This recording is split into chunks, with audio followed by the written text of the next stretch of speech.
Yine geçmişte burada ağırlamış olduğumuz artık onursal başkan oldu. Ana kademeye geçti. Sevgili Aykut Başkan da gelirse elbette bizlerle birlikte olacak. Efendim ekranları başında bizleri takip eden tüm Ekin TV izleyenlerine, Malatyalı hemşehrilerimize hepiniz hoş geldiniz, şeref verdiniz diyorum. Kıymetli başkanıma döneceğim. Yine efendim sazıyla, sözüyle, o muazzam yorumlarıyla Mesut Salman geceye renk katacak. Tekrardan merhabalar. Kıymetli başkanım, hoş geldiniz. Merhabalar, Nasılsınız? hoş bulduk. Teşekkür ederim size. Sevgili sorduğunuz- Mesut abim. Mesut abi tokalaşalım ya, işimiz rahat etmez yoksa. Gider gider. Evet kıymetli izleyenler, yine efendim bundan önce sevgili Doğukan neredeyiz? Jimmy'de miyiz? Bundan önce yine kıymetli Nazife Başkanım vardı. Malatya Konfederasyonu Genel Başkanı Sayın Nazife Özdemir'i konuk etmiştik. Malatya Tanıtım Günleri öncesi. Yine bugün de Malatya Tanıtım Günlerini bitirdik. Hayırlısıyla Elhamdülillah. bitti. Efendim bizler de orada boy gösterdik. Ama tabii elbette oranın ceremesini çeken kıymetli başkan. Mutfağı, değil mi Mesut abi? Evet. Mutfağı bugün bize tüm olanı biteni ve olayın nasıl geçtiğini birinci ağızdan anlatacak. Kıymetli başkanım hoş geldin tekrardan. Teşekkür ederim. Allah razı olsun. Öncelikle Nasılsın? iyi yayınlar diliyorum. Teşekkür Hamdolsun sizleri ediyorum. sormalı. İyisiniz inşallah. Şükür bizler deyiz. Sizleri tanıyalım. Murat Eres kimdir? Evet, Şöyle kısaca sizleri tanıyalım. Tabii. Murat Eres. Bizler de Malatyalıyız. Battalgazilıyız biz. Geveniz Kamıştaş Köyü mensubuyuz. Hı hı. Yıllardır STK'ların içinde görevler yaptık. Yaklaşık 2019 yani 5-6 senedir de Genç Mastop'un işlerindeydik. Farklı Evet. birimlerde. Aykut Başkanımızla Bu arada beraber. özür dilerim. Şöyle hem Makon hem Mastök bir çatı altındadır. Malatya Sivil Toplum Örgütü Birliği ve Malatya Konfederasyonu aynı çatıdır. Aynen, Ee, doğrudur. Malatya Konfederasyonu haliyle Malatya'nın En büyük STK çatısı. anlamında en büyük çatısıdır. Doğrudur, Evet başkanım. aynen. Bizler Devam de edelim. Bizler de Makon ve Mastop gençlik kolları olarak, genç Mastop olarak, genç Makon olarak yıllarca teşkilatlarımızın birimimizin içindeydik, yönetimimizin içindeydik. Tabi bu dönemde bizler de yeni geldik sayılır aslında. Yani yaklaşık 3 ay oldu biz gençlik kolları başkanı. Taze başkan. Aynen taze başkan. Gelir gelmez de hemen güzel bir program, tanıtım Evet. günleriyle bir bismillah demiş olduk açıkçası. Elhamdülillah güzel de geçti. Yoğun bir kalabalık vardı. Yani bu sene biliyorsunuz siyasi durumlardan Ötürü, evet. daha çok federasyonlar, ilçe federasyon başkanlarıyla beraber yapılmış bir program vardı. Elhamdülillah yani biliyorsunuz büyük bir afet yaşamamıza rağmen gerek hemşerilerimizin, gerek işte misafirlerimizin yoğun bir katılımı vardı. Katılım had safhadaydı. Yani çok şükür diyoruz biz buna. Çünkü alışagelmiş bir durum vardı. Yani partililer olunca, siyasiler olunca çok kalabalık olur diyordu Evet. ama biz bu sene onu kırmış olduk. Aslında şöyle bir şey, birazdan değineceğiz. Siyasetin girdiği yerde bence çok kalabalık olmuyor. Sadece bir açılış günü bir kalabalık, sonrasında Tabii aynen kalabalık öyle. Yani dağılıyor. gelen işte parti yetkilileri kendi ekipleriyle geliyorlar diyelim tabiri caizse. Onun bir kalabalığı oldu ama genel olarak da bu sene çok daha farklıydı. Hem federasyon başkanlarımızın özgüvenleri hem genel başkanımız Nazife Hanım'ın ve yönetiminin diyeyim ana akademi yönetimimizin güzel çalışmalarıyla elhamdülillah güzel program geçirdik. Güzel bir tanıtım günleri geçirdik. 4 gün biliyorsunuz sizler de oradaydık. Perşembeden Oradaydık. pazar akşama kadar oradaydık. Bizler gençlik olarak bu sene artık şey oldu. Yani 2-3 senedir biz stand alıyorduk orada gençlik olarak. Bu sene hem bizim göreve yeni gelmemizle hem yeni yönetimimizle, çünkü bizler de yönetimin çoğu yeni arkadaşlardan oluyor. Yani ciddi anlamda işte STK'dan Komple değişti çok- mi yönetim? yani %90'ı diyelim. Çok 4-5 kişi falan bıraktık. Biz 30 kişilik yönetim kurduk. Ve 5-6 kişi kaldı açıkçası eski yönetimden arkadaşlarımız. Daha çok yeni arkadaşlarımızla beraberdik. Yani bu sene onun için bizim için biraz daha farklıydı. Evet. Ve standımıza hayırlı olsundan ziyade hayırlı olsuna, işte teşekküre ya da gençlerimizle tanışmak isteyen misafirlerimiz çok oldu. Evet. Bizler de yoğun bir orada bir misafir artık desek ağırlamış olduk yani. Ve ben de oradaydım. Evet. Birebir tanık oldum. Birazdan döneceğiz. Malatya Tanıtım Günleri'nin efendim o güzel aslında güzel de bir izlenim bırakıyor. Güzel de bir tat bırakıyor. Hani bir sene çok uzun geliyor ama Tabii aynen. haliyle inşallah bir sene çabuk geçer. Öyle diyelim. İnşallah Afetsiz bakalım. Biz geçer. şimdiden hazırlıklara başladık açıkçası Öyle mi? tekrardan. Eyvallah. Peki dönelim Mesut abi. Mesut abi merhaba tekrardan. Merhaba kardeşim. Keyfin sağlığın. Sağ ol, teşekkür ederim. Sen nasılsın? Şükür valla. Uğraşmaya devam. Murat Koşturuyoruz. Başkanım hoş geldiniz, Allah şeref razı olsun. Sizler de verdiniz. şu an Murat Sağ Başkan yeni, heyecanlı. Allah o heyecanını eksik etmesin. Amin, Genç başkanlara ihtiyacımız var Tabii zaten tabii bizim. tabii. Eyvallah. Gençlik umuttur. beklentidir, gençlik gelecektir kısacası. Evet. Gençliğimiz her daim var olsun. Mesut abi alalım mı güzel bir eser? Tamam. Ne diyelim, nereye gidelim? Malatya'ya Yani- mı gidelim? Malatya'ya gideceğiz. Öyle mi? Peki. Güzel Nasıl? bir türkü. Çıkmıştan başına bulgur seriyi. Sözü ve müziği Mehmet Çınar'a ait. Çınarlarımızdan.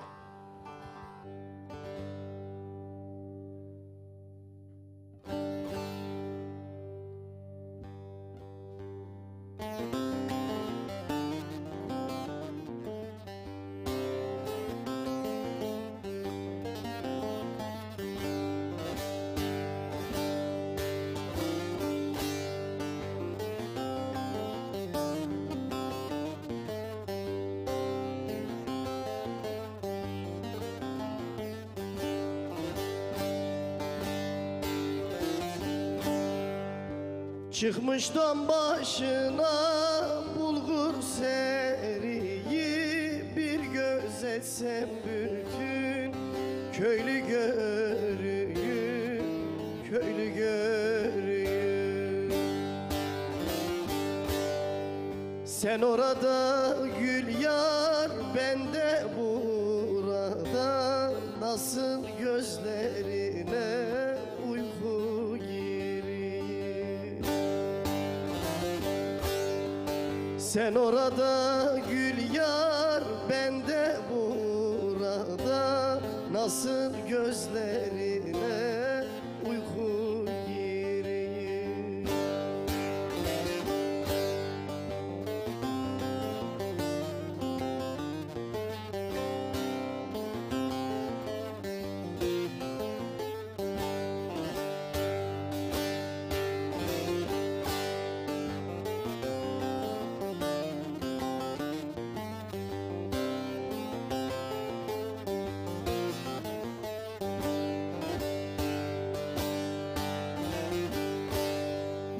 Başına bağlamış oyalı kuşu, kudretten sürmedi, kalemdir kaşı, kalemdir kaşı.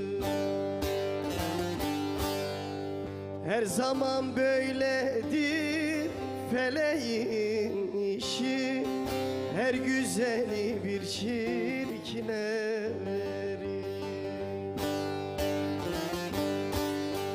Her zaman böyledir feleğin işi, her güzeli bir çirkine verir.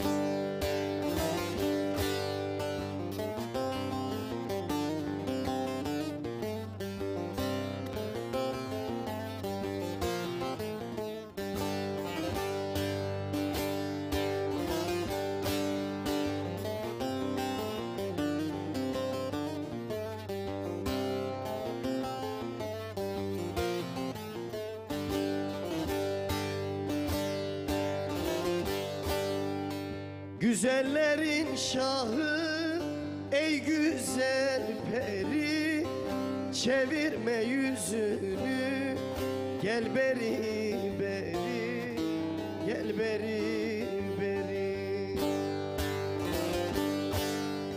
Varsın desinler ki Çınar'ın yari, seni sevdiğimi Sivas bilir. Varsın desinler ki Çınar'ın yari, seni sevdiğimi köylü bilir. Varsın desinler ki Salman'ın yari, seni sevdiğimi dünya bilir.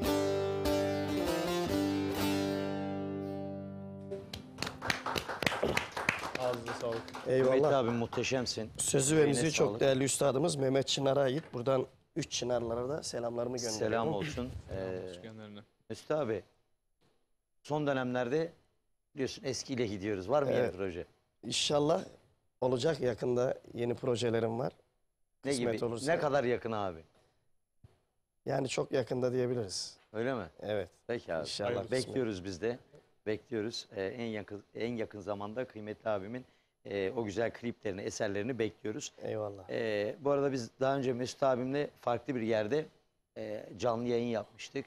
Takriben 4 saat mi yapmıştık abi? Maşallah. 3 saat, 4-5 saat mi bilmiyorum. Yani bayağı gitti ve muazzam aktı. 8'de başladık, 12'de. Evet, 5 saat Maşallah. yapmışız. Düşünebiliyor Ağzına musun? sağlık. Güzel yapıyorsunuz. Peki efendim, devam ediyor birlikteliğimiz. Efendim, Malatya Konfederasyonu ve Malatya Sivil Toplum Örgütleri, kısa adı MASTÖP olan MASTÖP, doğruydu değil mi? MASTÖP ve MAKON. Evet, MAKON. Gençlik Kolları Başkanı Sayın Murat Eres konuğumuz. Efendim, bizlere 0541 483 60 60'dan mesajlarınızı ulaştırabilirsiniz. Mesajlarınıza talibiz. Her nereden izleniyorsak yurt içi, yurt dışı selam olsun tüm Ekin TV izleyenlerine, kıymetli hemşehrilerimize, evlerinize misafir olduk haliyle. Sizlere konuk olduk. O güzel mesajlarınıza 541 483 60 60'dan talibiz. Bekliyoruz mesajlarınızı. İletirseniz nereden izlediğinizde en azından bizler de yurt içi yurt dışından izlendiğimizi görmüş oluruz. Kıymetli Başkanım, Aykut Başkan'a gerçekten teşekkür ediyoruz. Güzel bir izlenim bıraktı, güzel bir eda bıraktı. Takriben sanırım 2 dönem mi yaptı? 2 dönem. 2 dönem yaptı. Ondan önce Bilal Başkanımız vardı. Bilal Başkan da gerçekten Kendisi saygı uzun duy- yıllar yaptı zaten. Bilal Elmas biliyorsunuz aynı zamanda kurucu gençlik Tabii, kolları tabii, başkanımız. tabii. Onların da bu arada sizlere selamı vardı. Bu hafta Selam hiç olsun. kendisiyle Vallahi görüştük. beklerdik. Şöyle Hulusi Başkanımız bizleri takip ediyor. Darende Dernekler Federasyonu, Hulusi Eser. kısa adı DADEF olan Darende Başkanımıza selam Dernekler olsun. Federasyonumuzun başkanı. Bizde ayrı bir yeri var. Bizde Hulusi abi artık yani evet. başkandan ziyade. abi gerçekten hani başın sıkıştığında böyle arayacak bir dost ararsın ya. Hulusi Başkan bambaşka Yani bizler diyorsun için. ki başın sıkıştığı zaman dara, 12'den sonra, gece 12'den sonra Hulusi Başkan'ı ara. Her daim. Aynen öyle. Her daim. 1'de aradığımı da bilirim. 12'de aradığımı da bilirim. Hulusi Başkan benim için ayrı bir önem arz eder. Gençlik için de öyledir. Yine efendim sevgili Gülce, selamlar olsun Gaziantep'e. Gelen mesajlar var. Hemen şöyle mesajlara kısa bir göz atalım. Merhaba, iyi yayınlar. Ben Mahmut Kaplan. Kırıkkale Sulakyurt İmamoğlu Çeşmesi köyünden Mesut Salman'dan bir eser rica ediyorum demiş. Eyvallah, teşekkür ederim. Kırıkkale Sulakyurt İmamoğlu Çeşmesi köyü. Ben her zaman, her sene, zaman zaman sürekli Kırıkkale'ye giderim. Sağ olsunlar. Evet. Sulakyurt, Ortaköy, İmamoğlu Çeşmesi. Oradakiler gerçekten sevenlerim çok. Zaman zaman inşallah kısmet olursa 5. ay daha var da 2024'te yine gideceğim İnşallah. Kırıkkale'ye. Yani işte bunlar da Kırıkkale'den, Tokat'tan, Evet. Ordu'dan, Giresun'dan Amasya'dan. bir birikim. Bu arada Mesut abim Malatya ile kalmıyor abi. Kıymetli Başkanım. Yani Türkiye'nin her yöresine gitmiştir. Her yerine, özellikle Ege başta olmak üzere, Maşallah. Manisa olmak üzere sağ olsun. Bunları da hep paylaşımını yapar. Bir Malatyalı olarak gurur duyuyorum. Gerçekten Eyvallah, sağ ol, sadece teşekkür Malatya ederim. ile kalmıyor. Sadece İstanbul'la kalmıyor. Abi her yere gidiyor. Gerçekten muazzam bir eser, muazzam bir ses eserleriyle gönüllere taht kurmuş şu an Türkiye'nin dört bir yanına. Abi yurt dışı var mı? Bir ara Var, gittiğin, yakın zamanda var mı? var, yurt dışı? var. İşte tarihi bellisiz ama Evet var ama. tabii var. Var. Peki efendim şöyle Yusuf Hız bizleri takip ediyor. Sevgili Yusuf abim selamlar olsun. Battal Taş'tan benim kıymetli abim selamlar olsun. Nezaket Hanım selamlar olsun. Şöyle dönelim mesaj faslımıza. İyi akşamlar Mesut Salman'a, size iyi seyirler demiş. Mesut Bey'den Felek Genç eserini istiyoruz demiş. Doğru mu? Felek benim gençliğimi Geri ver demeye çalışmış. Rahmetli Ali Kızıltuğ üstadımıza ait. Peki selamlar olsun. İsim belirtmemiş. İyi akşamlar, hayırlı programlar. Baba eskiden Şükrü Çelik. Şükrü abi selamlar olsun. Malatya ile ilgili programlar yapıyorsanız bizleri mutlu ediyorsunuz demiş. Salman söyle biz mest olalım. Baba eskiden selam demişler. Eyvallah, sağ olsun. Peki eyvallah.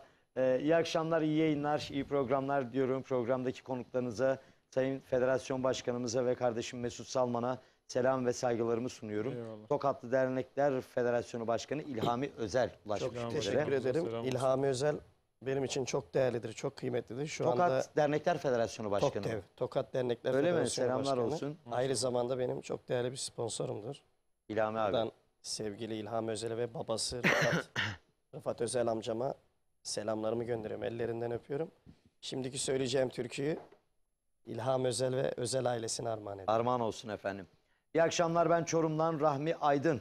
Mesut abimden gül ki güller açsın al yanağında. İstenmiş abi. Kanala da çoktan beri gelmiyorum. Evet. Yani geldiğimiz Gelince Evet, evet, evet. belli oluyor. Güzel. Selamünaleyküm geldi. demiş. Maşallah. Ben Elazığ'dan İzzet Akpolat. Mesut Bey hoş gelmiş, sefa getirmiş. Mesut Bey'den kimin umurunda deli deli, kimsesizler ülkesi, canım oy.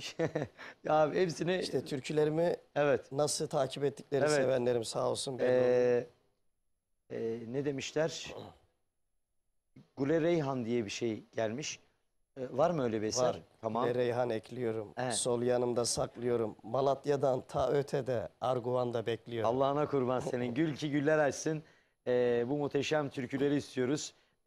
Bay Duygusal 2562 İzzet-i İkram demiş. Hayırlı akşamlar Turgut Bey. Görevi yeni devralan Murat Başkanıma hayırlı olsun. Aykut Başkan'a ve ekibine yaptıkları hizmetler için teşekkür ediyoruz. Mastöp Anadolu Yakası Gençlik Kolları. Yılmaz Başkanımız. Kendisi de bugün gelecekti. Evet. Bir rahatsızlığı var açıkçası kendisinin. Kendisiyle görüştük. Orada da bir değişim oldu Anadolu zaten. yakasında onu soracaktım. Anadolu Değineceğiz. yakasında da, Birazdan evet. değineceğiz. Hepsine değineceğiz. Efendim merhabalar, hayırlı akşamlar, hayırlı yayınlarınız olsun demiş. Misafirlerine selam olsun. Sesine, yüreğine sağlık. Mesut Salman'a selam olsun. Londra'dan Hatice Genç ulaşmış bizlere. Selam Maşallah. olsun Londra'ya. Londra'da. Peki biz diğer mesajları biraz bekletelim. Güzel bir eser alalım. Sonra Murat Başkan'a dönelim ve programımız devam etsin. Söz derneklerde diyelim sonrasında.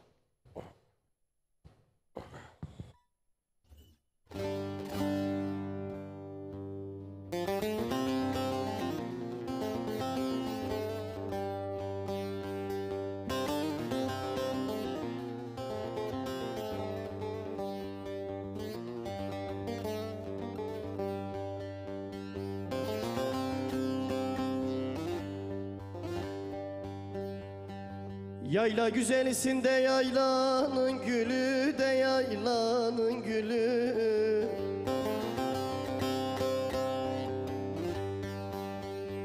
İflah olmayasın seversen eli, fistanı basma selamı kesme.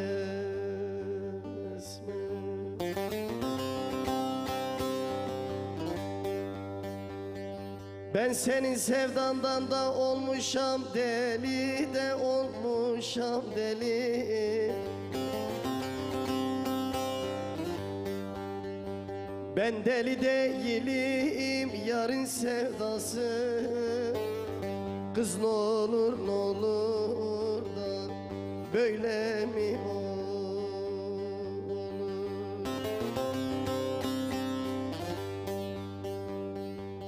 Ben senin sevdandan da olmuşam deli de olmuşam deli.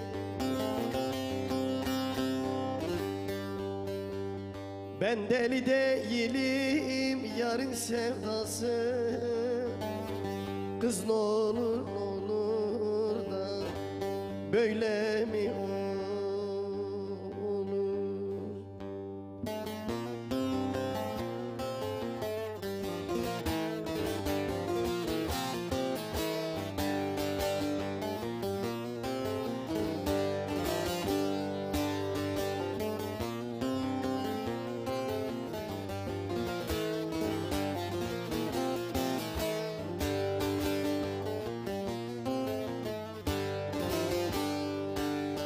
Buz bulanık şiro çayı akar mı? Oy oy akar mı?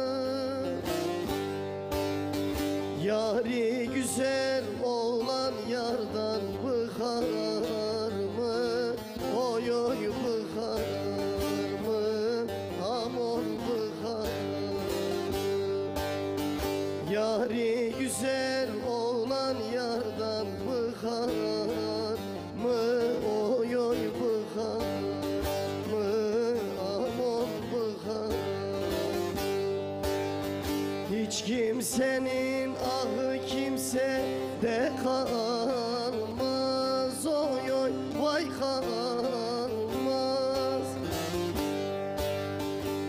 Acep benim ahtım yardan bıkar mı? Oy oy çıkar mı?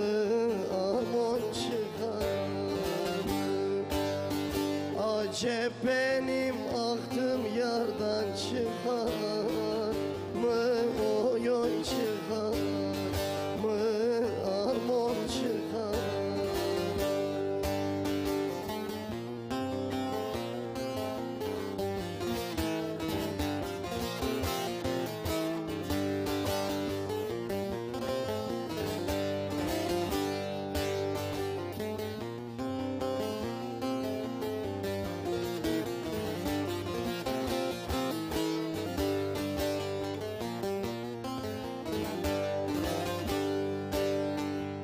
Bahçanızda sarı gülü budarım, oy oy budarım. Çıkar bey dağına seyran ederim, oy oy ederim, aman ederim. Çıkar bey dağına seyran ederim, oy oy ederim, aman ederim. Ben çirkinin alıcısı değilim, oy oy değilim. Güzeline cehenneme giderim, oy oy giderim, aman giderim. Güzeline Malatya'ya giderim, oy oy giderim, aman giderim. Güzeline Arguvan'a giderim, oy oy giderim, aman giderim.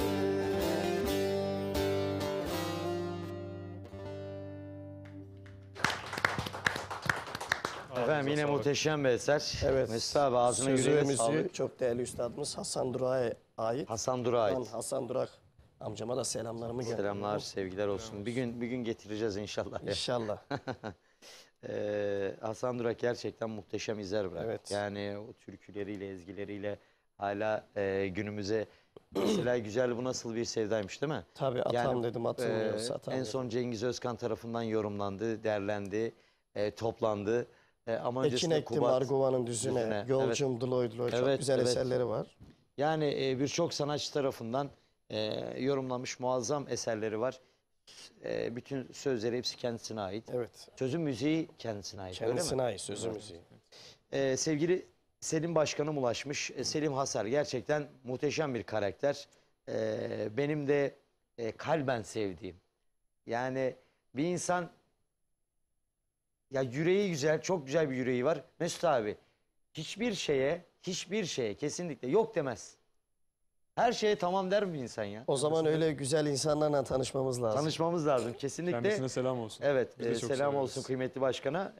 Gençlik kollarımızın Evet. abisidir kendisi. Evet, aynı Anadolu zamanda. Yakası Genç Kolları Başkanıydı Aynen, bir önceki dönem. dönem Gençlik Selam Kolları olsun Başkanıydı. buradan başkanımıza. Bu arada Kendisi- Üsküdar'da da Malatya Pazarı diye güzel bir yeri var. Gidersen Malatya Tabii standı da vardı aynı Evet, zamanda. vardı. Selam olsun sevgili Selim Hasar Başkanıma. Evet başkanım, yeni yönetimde kimler var? Yeni yönetimi nereden oluşturduk? Şöyle hemen başlayalım kısa bir bilgilendirme olarak. Kaç Yeni kişilik yönetimimiz- kadromuzu? Yönetimimiz 30 kişi olarak belirledik biz ilk etapta ve dedi ki 30 yaş sınırı olacak. Çünkü biliyorsunuz hani Evet, artık gençlik kollarını hani daha çok gençleştirme sağ olsun önceki dönem Aykut Başkanımız bunu güzel yaptı. Evet. Yani bir Orada önceki Aykut dönem Başkan yani, kaç yaşında? Aykut Başkan da 29 yaşında. Yani Kendisi de- aslında yönetime de alabilirsin başkanı. Tabii kendisi aynı zamanda yönetimimize de dahil edebileceğimiz bir Evet. kardeşimiz. Yani şöyle kendisi biz ilk yönetimi kuracağımız zaman 2019 yılında zaten. Bizim de ilk geldiğimiz dönem hatta orası. O zaman kendisi dedi ki 32 yaş sınırı demişti ve ona göre uymuştuk da. Evet, Bizler dedik ki bu dönem biraz daha az küçültelim. Yani akranlarımız diye hitap edeceğimiz Evet. yaş ortalamamız olsun. Yani 18 ile 30 dedik biz de. Evet. Ki maksimum 30 dedik. 30'da da belki şu an yönetimimizde yok bile. Yani genelde daha çok gençlere 20-25 hitaben- bandı. Tabii aynen öyle o şekilde. Daha çok gençleştik diyelim yönetimimizi. Ve şöyle bir şey yaptık. Yönetimimizi 30 kişi kurduk. Dedik ki biz 13 ilçemiz var biliyorsunuz Malatya'mızda. Hı. Biz 13 ilçemizden de arkadaş edinelim. Yönetimimize işte dahil olsun bizlerle, beraber olsun. Her ilçeden alalım. Her ilçeden almaya çalıştık. Elimizden de geldiğince de almaya çalıştık. Evet. Yani bir iki ilçemizde eksiklerimiz var. Nerede Onları var da abi? inşallah yani Yazıhan ve Kuluncak olarak. Yok. Onlarla yönetimde kardeşlerimiz yok. Kuluncak neresiydi Kuluncak? Hekimhan'dan sonra Hekiman'dan sonra değil mi? Neydi o? Daren'de bir yer daha vardı. Beraberlerdi. Sonra ayrıldılar mı? Yok. Kürecik olarak mı? miydi? nasıl? Kürecik miydi? Daren'de de Kürecik Yok. mi var? Akçadağ Kürecik. Akçadağ Kürecik mi oluyor? Akçadağ Kürecik. Ha. Kürecik miydi ya? Ben hatırlayamadım şimdi de. Hı hı. Kürecik'te bir genç kardeşimiz var. Geçen bana ulaştı. Kuluncak Kürecik ayrı değil mi? Tabii. Tabii. aynen. Evet.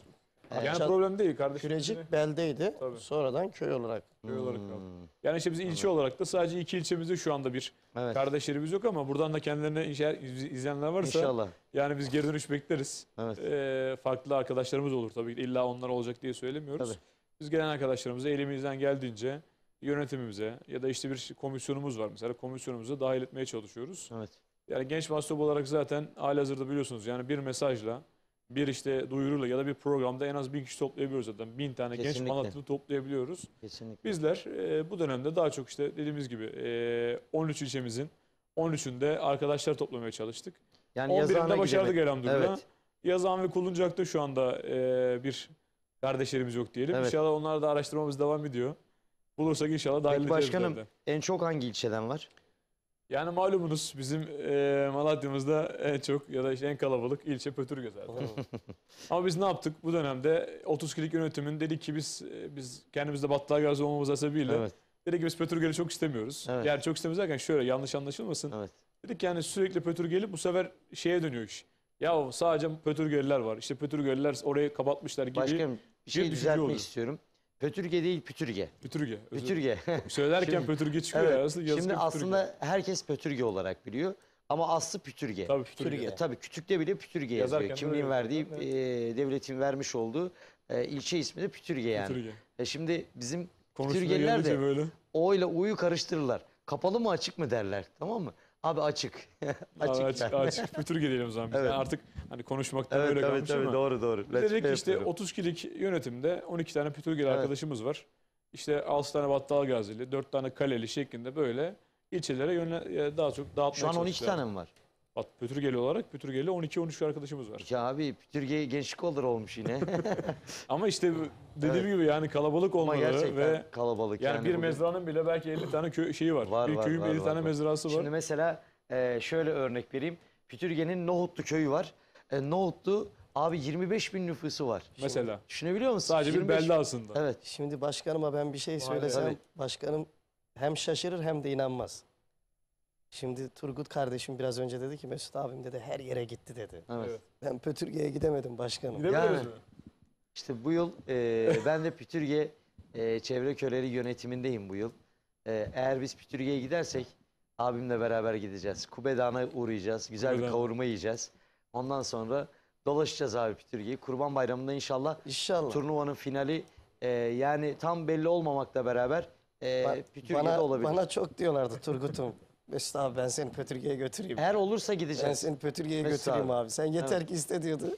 Peki. Biz bunun Bu şekilde. biz bugünün hayalini Mesut abi 4-5 yıl önce konuşmuştuk belki seninle. Evet. İlerleyen zamanlarda farklı bir yerde bir televizyon Yani programı. Nasip baş- olduysa o da olur. Aynen. Baş başayken bazen Evet. istişare ediyoruz Evet. böyle. Konuşuyoruz, Maşallah. sohbet ediyoruz. İnşallah oraya gidersiniz. Abi. İnşallah. İnşallah inşallah. İnşallah. Bizler de bu şekilde yani yönetimi inşallah osturduk. Hı hı. Tabii ki artısıyla eksisiyle yani yönetimimize katılmalarla devam ediyor. Devam etmeye devam edeceğiz diyelim bu Peki şekilde. başkanım bir reklam arası diyeceğiz. Sonrasında dönüşte projelerden bahsedeceğiz. Evet. Malatya ayağından bahsedeceğiz. İstanbul ayağından bahsedeceğiz. Bugün konumuz gençlik. Tamamen gençliğin üzerinden gideceğiz. Güzel de bir gençlik şarkısı alacağız kıymetli Mesut abimden. İnşallah. Reklam mı diyoruz?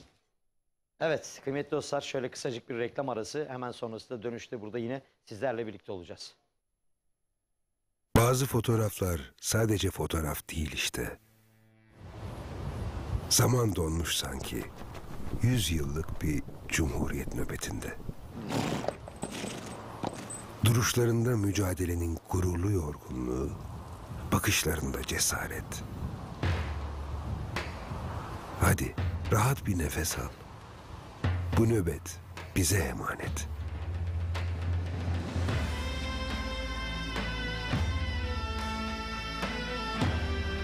Dizler yama, ayakkabı delik, aç susuz yollar aşarak kurtuldu memleket.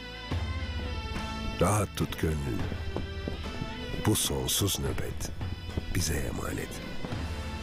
Koru diyorsun. Başka türlüsü mümkün mü? Bir çift mavi göz bize güç verir elbet. Daha nice yüzyıllar yaşatacağımız cumhuriyetimiz bugün 100 yaşında.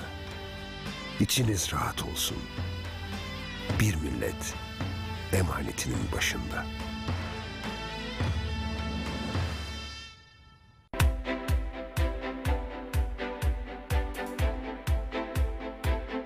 Hazır mıyız 100 yılın kampanyasına? Ben hazırım, onlar da hazır herhalde. Ben çok Efendim, heyecanlıyım. 29 Ekim 1923'te Ulu Önder Gazi Mustafa Kemal Atatürk atamız bizlere bu cumhuriyeti hediye etti. Ekran altında görüyorsunuz.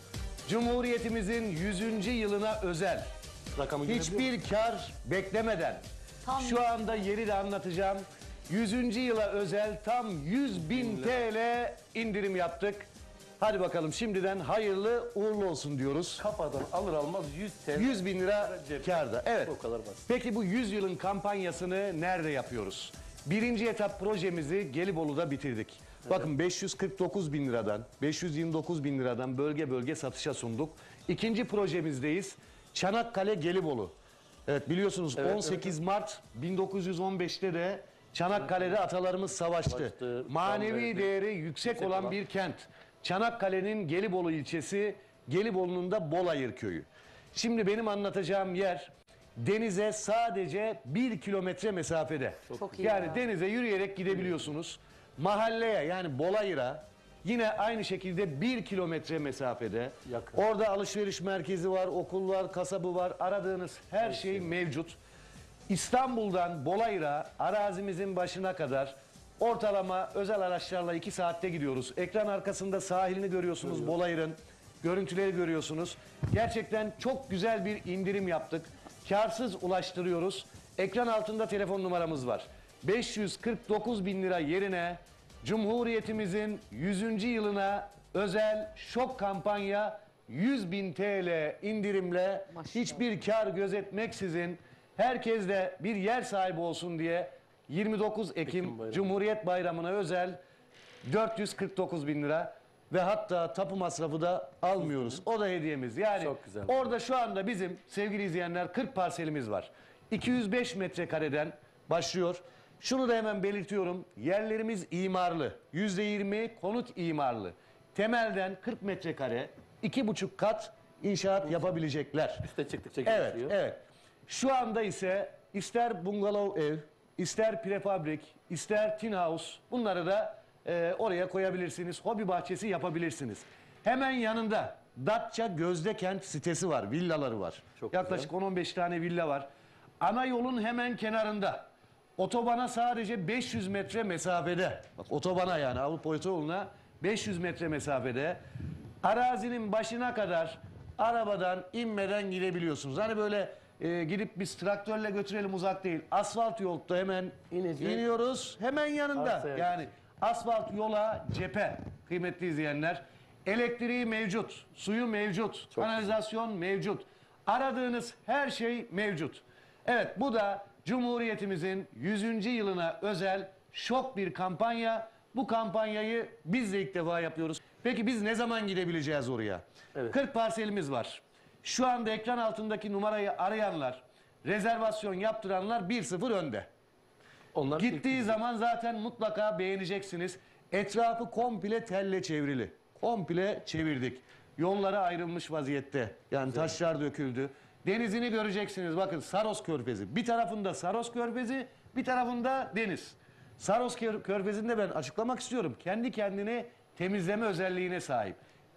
Körfez pırıl pırıl. Biz bu hafta da gittik. İnsanlar yüzüyor. Sahili muhteşem, kumsalı muhteşem. Sadece gelin görün ve bu fırsatı değerlendirin. Orhan Bey'in de dediği gibi bugün aldığınız takdirde yarın 100.000 TL kârdasınız. Aynen. Ve bizim daha öncesinden verdiğimiz yerler o kadar değer kazandı ki bak %300, %400'ler kazandı. Evet, O kesinlikle. kazançtan hariç hani derler ya alırken kar etmek. İşte bu Evet. daha bundan güzel. Ücretsiz servisimiz var. Sizlerden ricamız. Şimdi hafta içi götürmeyeceğiz. Bunun kararını verdik. Çalışıyor insanlar çünkü. Şöyle hani ya gerçekten böyle hep birlikte gidelim. Kime niyet, kime kısmet Evet. olsun. Hani böyle önden ya yarın ben gideyim yok. Yarın götürmüyoruz. Normalde her gün servisimiz var. Var. Biz bunu şöyle değerlendireceğiz. Cumartesi ve pazar olmak kaydıyla. Siz hangi gün müsaitseniz. Cumartesi ise şimdi ekran altındaki numaramız 0212 486 39 çift sıfırı arayın. İsminizi, soy isminizi belirtin. Beylikdüzü'ndeki ofisimizden servisimiz saat 11'de kalkıyor. Kahvaltımızı yapıyoruz. 2 saat gibi vakitte gidiyoruz. Sunumumuzu gerçekleştiriyoruz.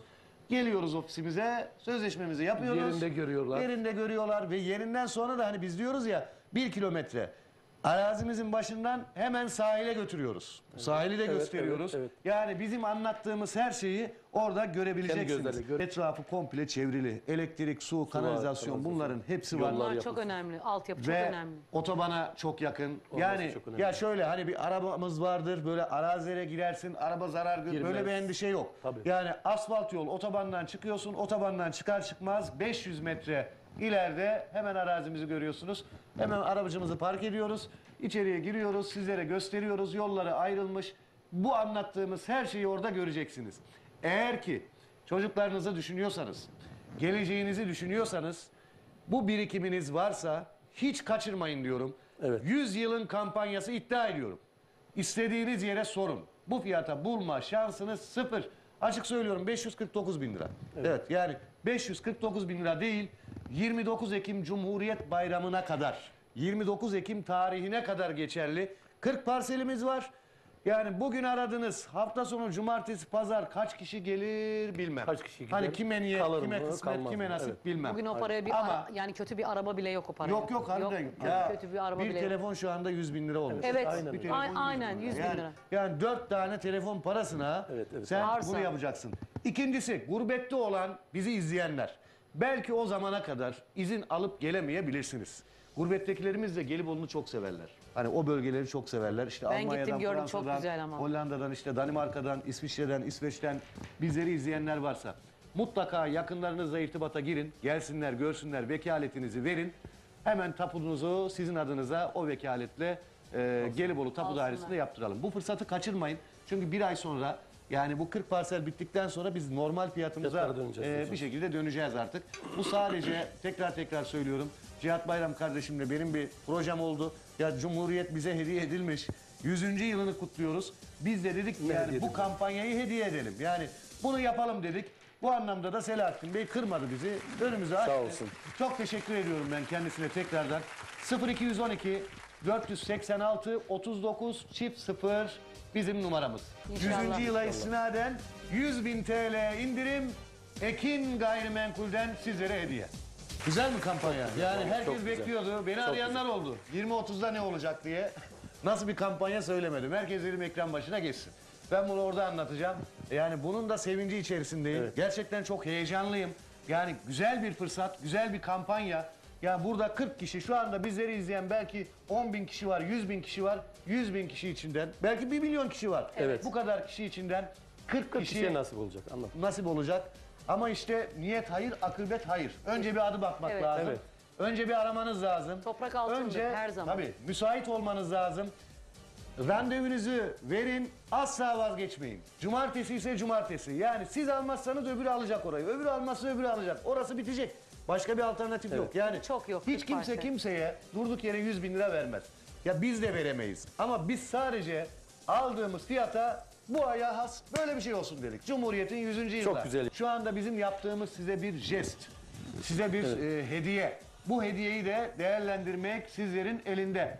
0212 Fırsatı kaçırmasınlar. 486 39 çift 0. Bu proje, bu kampanya servisimiz cumartesi ve pazar Pazar günü günleri, saat evet. 11'de Beylikdüzü'nden kalkacak. Yoğun bir şekilde gideceğiz. Dediğimiz gibi servislerimizle böyle kaliteli araçlarımızla güzel bir şekilde gidiyoruz. Onu da söyleyelim. Hiç Şimdi herkesin yorulmuyorsunuz. toplu gidiyor olması güzel. Güzel. O öyle bu böyle değil. Herkes kendi orada Evet, görecek. Havasını yapacak, Her şey gidecek, şeffaf. görecek, yerinde görecek. Doğru mu değil mi? Herkesin Kendi aynı anda gözleriyle. gitmesi çok Aynen. güzel. Ya imarlı yerden bahsediyoruz. Bakın bütün konumlar var. Gelibolu merkeze çok yakın. Bolayır'ın içinde aradığınız her şey var. Denize yakın. Denize 1 kilometreye yürüyerek 5 dakikada denize in. Yürüyüş yap. Mesela ileride otoyola oraya yakın. villanı yaptın. Çoluk çocuk gittiniz hafta sonu oraya. Yani aracınızı çıkartmaya gerek yok oradan. Yürüyerek şortunla birlikte yavaş yavaş git. Ya bu fırsat kaçmaz. Tekrar söylüyorum. Cumhuriyetimizin 100. yılına istinaden manevi değeri yüksek olan bir bölgeden, Çanakkale'den. Çanakkale geçilmez. Geçilmez. Evet. 18 Mart Çanakkale Zaferi biliyorsunuz 1915'te Çanakkale Gelibolu'da, Bolayır'da muhteşem konumda.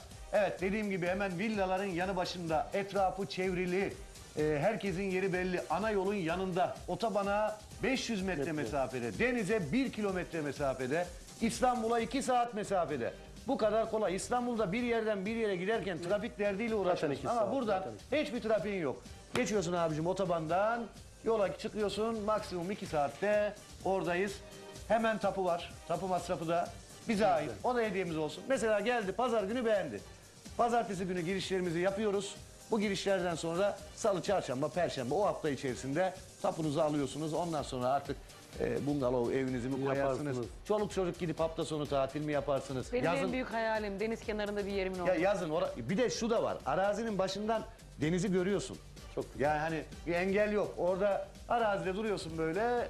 Oradan denizi görebiliyorsun. Aşağı indikçe yani sahile bizim hemen yanımızdaki yoldan sahile indikçe bir sürü villalar var. Yapılmaya başlandı. Tabii. Bitmiş oturanlar var. Yaz kış Bu da ne oturanlar demek? var. İleriye. İşte bir kafeterya yapmaya başlamışlar. Localar var. Yani burası yazın cıvıl cıvıl.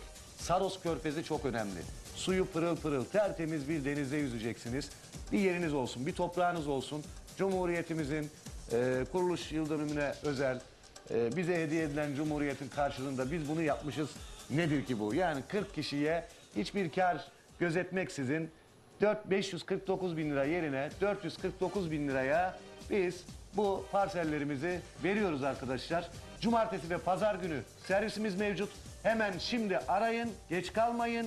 Ona soruyum, buna soruyum demeyin. Demeyin, Baştan bence söylüyorum de. yani. Gelin, Fazla kararınızı düşünmeyin bence. verin. Belki de bu hafta bitecek. Eyvah demeyin. Bu kampanya bir daha olmayacak. Bu da Cumhuriyetimizin hediye edilmesine istinaden. Evet, 100 yılın kampanyası dediğimiz kampanyamız işte buydu. Gelibolu'da imarlı 449 bin lira, 100 bin TL indirimli. Telefon numaramızı veriyorum. Aramak, takdir sizlerin. Adımı atın, gerisi bizden. 0212 486 39 00. 0212 486 39 00.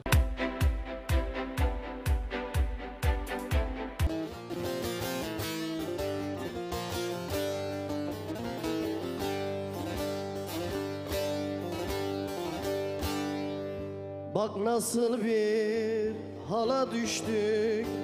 Keşke böyle olmasaydı. Ayrı ayrı yola düştük. Keşke böyle olmasaydı. Ayrı ayrı yola düştük. Keşke böyle olmasaydı. Olmasaydı, olmasaydı, sonu böyle olmasaydı, olmasaydı, olmasaydı, keşke böyle olmasaydı.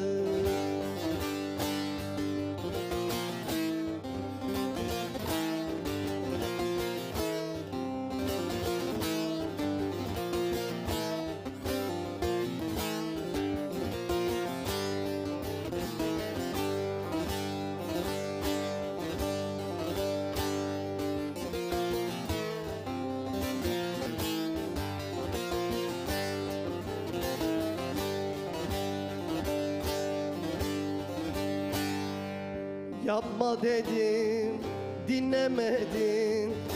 Etme dedim, dinlemedin. Sen beni hiç anlamadın. keşke böyle olmasaydı. Sen beni hiç dinlemedin, keşke böyle olmasaydı. Olmasaydı, olmasaydı, sonu böyle olmasaydı. Olmasaydı, olmasaydı, keşke böyle olmasaydı.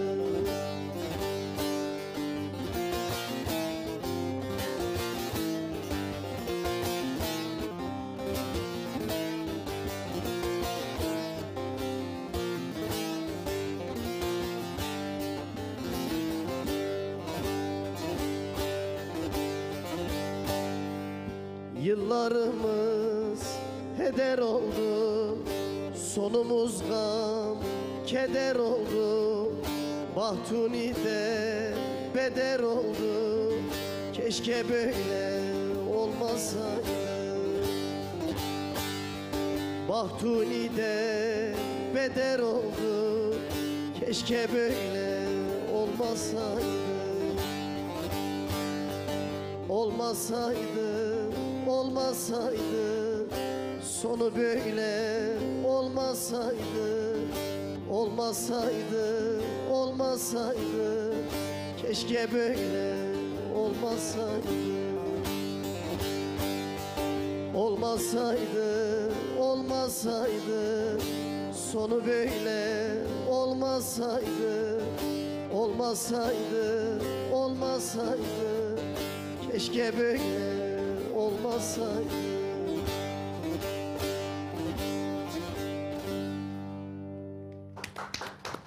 Yüreğine sağlık. Sevgili abimin de kalemine sağlık. Gerçekten muazzam. Teşekkür ederiz Bahattin Çetin abimize. Sağ Bahattin olsun. abim. Bahattin abim var mı başka eserler böyle? Var tabii. Çok çok. mu? Peki. Maşallah. Derdi olanın kalemi güzel olur abi. Değil mi? Tabii ki aşık olan yazar. Tabii. Derdi Aşık- olanın diyorum ya. Aşık olan söyler. Evet. Keşke böyle olmasaydı. Aşık olan da dinler abi, ne diyelim. Evet. Eyvallah. Efendim devam ediyor birlikteliğimiz. Şöyle hemen gelen mesajlara şöyle bir göz atalım. Epey bir birikti. İyi yayınlar demiş. Malatya'dan selamlar. Yeğenim Mesut Salman'dan neredesin türküsünü rica ediyorum. Tüm Salmanlara gelsin demiş ama isim belirtmemiş. Selam olsun Salman ailesine. Hayırlı akşamlar, iyi yayınlar. Ben Akça köyünden Onur Tütüncü. Ciğerim Mesut Salman abimden Yer İnsaf eserini istiyorum. Söylerse sevinirim. Konuklarına da selam olsun saygılarımla. Sonunda da demiş, tanıdın mı beni Mesut abi demiş. Yer Onur İnsaf. Tütüncü. Yine Akça köyünden. Merhaba, ben Mahmut Kaplan. Kırıkkale Sulakyurt İmamoğlu Çeşmesi köyünden Mesut Salman'dan bir eser rica ediyorum demişler. Buradan Kırıkkale'ye yine selamlarımı gönderiyorum. Emrah Şahin'e ve Emrah. Bunu gördün mü? Emrah Şahin ve Evet. Şahin ailesine Şahin selamlar. ailesine selamlar. Selamünaleyküm, iyi yayınlar dilerim demiş. Aleyküm selam. Çok değerli Gençlik Kolları Başkanıma selamlar demiş. Yayına katılamadığım sağlık sorunlarım sebebiyle bu güzel yayında emeği geçen herkese teşekkür ederim. Anadolu Yakası Gençlik Kolları Başkanı Yılmaz Kavak. Evet, az önce bahsetmiştik evet. kendisine. Geçmiş olsun dediklerinizi iletelim başkanım. Yılmaz Başkan'ı da inşallah ekibiyle burada ağırlayacağız. Yılmaz Başkan ekibe dahil mi yoksa ayrı bir ekibim var? Ya şöyle şimdi bize bağlı olduğu için Anadolu Yakası da bizim yönetimimize kendisi aynı zamanda. Bir arkadaş kardeşimizle beraber ama tabii onların kendi Avrupa Yakası olarak bir yönetimleri var tabii. Anadolu Yakası. Anadolu Yakası Evet. olarak tabii. Bir Anadolu Yakası'nı da alırız artık. Tabii ki de. Bir Anadolu yaparız. Peki teşekkür ediyoruz Yılmaz Başkan'a. Geçmiş olsun dileklerimizi iletiyoruz. İyi akşamlar İstanbul'dan Yasemin Erdemir özür dilerim. Erdemir Löktaş özür dilerim. Ben annemle birlikte sizi izlemekteyiz demiş. Mesut Bey'den Uzun Hava Arguvan türküsü rica ediyoruz. Ankara'da bulunan aileme ve 28 günlük oğluma armağan ediyorum. İyi yayınlar, Eyvallah. teşekkür ederiz Teşekkür demiş. ederim, sağ olsun. Maşallah Allah bağışlasın. Güzel bir eseri de efendim sizlere armağan edeceğiz. Size ve annenize. İyi akşamlar, kolay gelsin. Türküyü söyleyen abime ve hepinize selam olsun. İyi yayınlar diliyorum demiş. Mesaj belirtmemiş. Teşekkür ediyoruz. Ben Duran Köse, Avusturya'dan. İyi akşamlar, iyi yayınlar. Mesut Salman benim için de bir eser söylerse sevinirim demiş. Eyvallah, selam olsun Turan Köse abime. Malatya programlarının bu zor günlerde Malatya programlarının bu zor günlerde zevkle izliyoruz. Selamlar demiş Hüseyin Talas. Teşekkür ediyoruz Hüseyin Talas'a da. Murat Başkanıma selam yolluyorum. Merve Akoğul. Murat Başkanım selamları var Merve Eyvallah. Hanım'ın. Selam Merhabalar, olsun. kolay gelsin, iyi yayınlar dilerim. Ben Hasan Cabul. Mesut'uma ve siz değerli dostlara selamlar, saygılar demiş. Buradan selam olsun Hasan abime. Kendisi rahmetli Kulduran babanın oğlu. Öyle mi? Evet. Şimdi benim Gülkü Güller Açsın eserini Şimdi- yazan. Kulduran bende ayrı bir yeri var Eyvallah. Kulduran'ın. Şöyle ki ben ilk radyo programlarına başladığım dönemde Kulduran isteniyor benden. Tabii ben de türküye hakimiyetim yok. Yani farklı türkü işte formatlar dinledik, müzik dalları dinledik ama Türkiye'ye çok hakimiyetim yok. Kulduran isteniyor benden. Gül ki güller açsın. Evet. Bir de Kulduran'ın Değmezmiş diye bir eseri var sanırım yanlış değilsem. Çok eseri var. Evet, klip çektiği bir eseri var. Efendime söyleyeyim. Aradım taradım buldum. Yani o gün yayını bu arada arka planda efendim bu yıl Malatya Sivil Toplum Örgütleri ve MAKON Malatya Konfederasyonu öncülüğünde Yeni Kapı'da düzenlenen 6.'sı düzenlenen Malatya Tanıtım Günlerinde gençlik kollarımızın hem gençlik kolları genel merkezinde hem de efendim Malatya Tanıtım Günlerindeki o güzel karelerini görüyorsunuz arka Çoğu planda. bizim kendi standımıza gelen misafirlerimizden Evet, o ziyaretçilerimiz, fotoğraflar. değil mi? Ziyaretçilerimiz. Evet. Yine Burada- Kamıştaşlara da uğramadan Evet. etmemişsiniz. Sizin Kamıştaş Geven ismiydi. Geveniz Kamıştaş. Onunla ilgili hemen bir dipnot paylaşayım. Tabii. Oradaki fotoğrafta yaklaşık 3 sene önce muhtemelen ya da 2 sene önce pandemiden önceki süreçte kan bağış programı vardı Türk Ha, Kızılay'la evet, alakalı. biliyorum, Aha. biliyorum. Şimdi kısmetse yarın tekrardan yine gençlik kolları yani Geveniz Kamıştaş'ın gençlik kollarının öncülüğünde Kızılay'la ortaklaşa yeni bir kan bağış programları var. Yani inşallah yarın yine kendilerine bir ziyarete İnşallah, bulunacağız. inşallah. Kendilerine selam olsun buradan. Selam olsun. Peki başkanım benimle olan fotoğrafı neden koymadınız? Başkanım aslında olması lazım işte ama muhtemelen. Yani bilmiyorum artık. Peki Latife bir yana. Eyvallah. Kulduran bende bu şekildedir. Yer olmazmış. Özür dilerim. Yer olmazmış. olmazmış. Değmezmiş değil. Yer Aynen. olmazmış. Evet. Söyleyecektim, yar olmaz. Harikulade muhteşem bir eser. Dinlemenizi tavsiye ederim. Mekanı Eğer cennet olsun. Allah rahmet eylesin. uygun Gerçekten görürsen abi yani yer olmaz. zaten kendisi eniştem oluyor. Teyzemin Öyle mi? kızıyla evli. Evet. Her gün beraberiz. İşte Evet. yarın kısmet olsa yine Yine beraber. oturacağız. Peki efendim. Ekber'i burada- de biliyorsun. Evet, rahmetli. evet, evet. O da Arguvanlıydı. Evet. Allah rahmet eylesin. Arguvan Türkü Pınarı diyoruz ya abi. Cumhuriyet'in demiş 100. yılında Gençlik Kolları Başkanımı konuk etmeniz memnuniyet verici. Başkanıma ve sizlere sonsuz başarılar diyorum. Gazi Mustafa Kemal Atatürk ve silah arkadaşlarına ve şehitlerimizi rahmetle, minnetle anıyorum. Atatürk Cumhuriyeti gençlere emanet etmiştir. Nazife Özdemir, Malatya Konfederasyonu Genel Başkanı, Burdur'dan kıymetli izleyenlerimize selam olsun demiş. Eyvallah. Başkanıma çok teşekkür ediyorum. Allah razı olsun. Yani sürekli gençlerle beraber, gençler benim için her şey diyor kendisi açıkçası Nazife Başkanımız. Evet. Ve ciddi anlamda bize destek de veriyor. Vermeye de devam ediyor. Kendilerine ellerinden öpüyorum diyeyim buradan. Saygılarımız olsun. Evet, Aynen, bizim benden gerçekten de bir kucak büyüğümüz. dolusu selam olsun Nazife Eyvallah. Özdemir Başkanıma. Teşekkür ediyorum Mesut abi. Bende ayrı bir önem, ayrı bir yani ablamı diyeyim, annemi diyeyim. Bir ara en son gittim elini öptüm. Nerede öptüm hatırlamıyorum kıymetli başkanımı. Gerçekten bizde emeği büyük. Evet. Bu yıl 3.'sü oldu sanırım. Mastöp 3 mü oldu 4 mü oldu? 4 oldu. 4 oldu. 3 yıldır ard arda ben Malatya Tanıtım Günlerinde sunum alıyorum, sahne alıyorum. Bundan Nazife Başkanımın emeği çoktur. Gerçekten sağ olsun, var olsun. Gençler diyor ya, beni de gençlerden sayıyor. Evet. Ha, bilse bir 45-50 yaşında olur mu? Almaz beni. Tabii Ama yine sürekli sağ olsun gençlerimizle yani her daim her problemimizde, sıkıntımızda, sorunumuzda muhakkak yani çözmeye çalışır. Çözemese de uğraşır, bir şekilde halleder. Yani bizim emeğimiz gerçekten gençlik olarak özellikle üzerimizde emeği çoktur. evet. Her fırsatta da kendisi dile getiririz Kıymetli yani. başkanıma selamlar olsun. Selam olsun. Hürmetler ailesine, kendisine. Burdur'daymış sanırım. Burdur'a da selamlar. Yine en yakın zamanda kıymetli başkanımla buluşmak dileğiyle diyorum. Herkese hayırlı akşamlar, iyi yayınlar. Ben Aysel Eres Taşdemir. Antakya'da öğretmenim. Malatya'nın gururu, saygıdeğer kardeşim Murat Başkanıma başarılar diyorum. Yolu açık olsun. Antakya'dan sizlere sevgi ve selamlar demiş. Allah Teşekkür razı olsun. ediyoruz. Ablam olur kendisi. Öyle mi? Öğretmendir. Ataması Hürmetler. oldu. Antakya'ya atandı bu sene. Yakın zamanda mı oldu? Bu sene atandı. İyi, ne Yani güzel. atama bekleyen bir öğretmendi. Bu sene inşallah kısmeti açıldı, atandı. Ne güzel. Kendisine buradan özellikle selam söyleyelim. Yani Evet. orada biliyorsunuz orası da bir Evet. afet bölgesi. Hı hı. Zor şartlarda açıkçası bir yaşam mücadelesi var.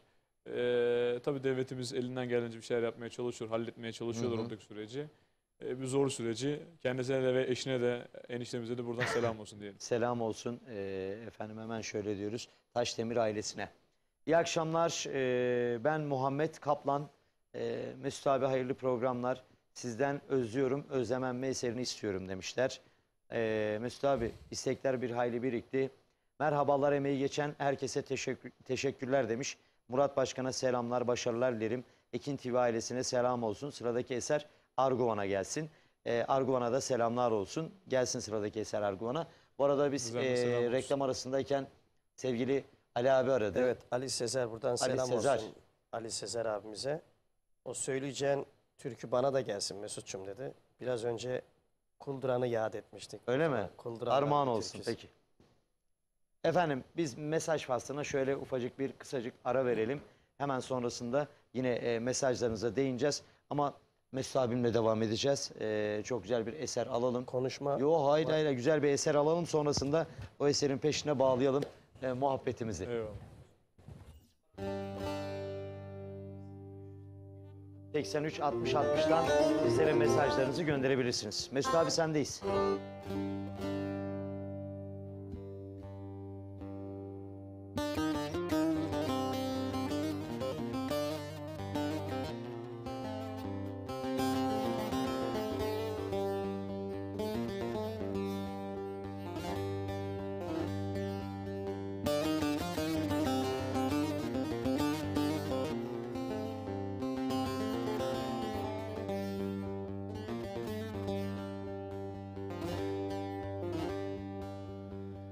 Sunam senden evvel vadem yeterse,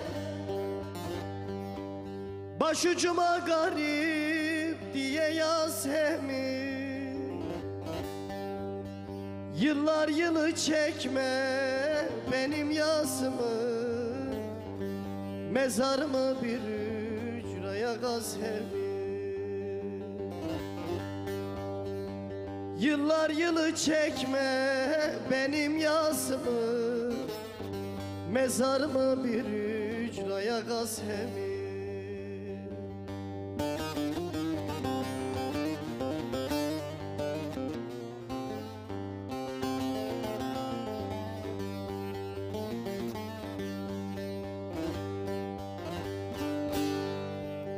Ben öldükten sonra boşa arama,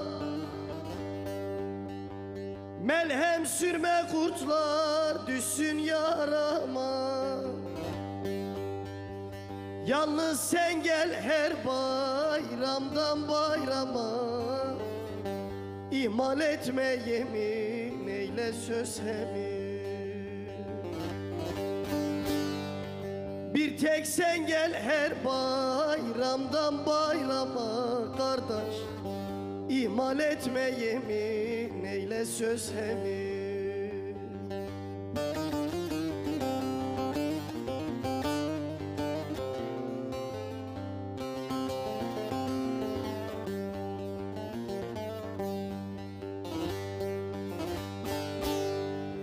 Ölümü gecinden dilerim gence,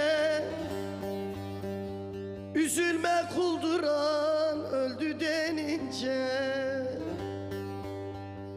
Bir kefen giydirin inceden ince, al puşunu ört yüzüme besemin.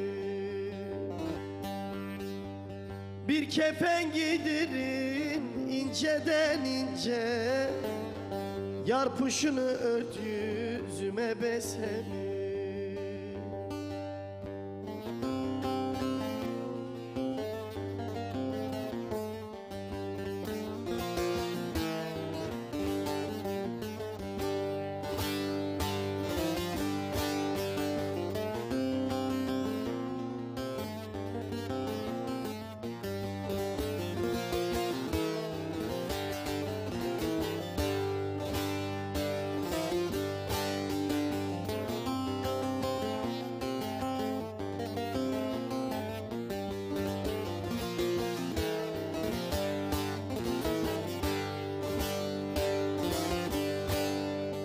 Bir umudum kaldı haktan bir nişan. Var mı muradına eren kavuşan? Garip kaldım ara yerde perişan. Arada sırada sor deli gönül. Arada sırada sor deli gönül. Garip kaldım ara yerde perişan. Arada sırada sor deli gönül. Arada sırada sor deli gönül.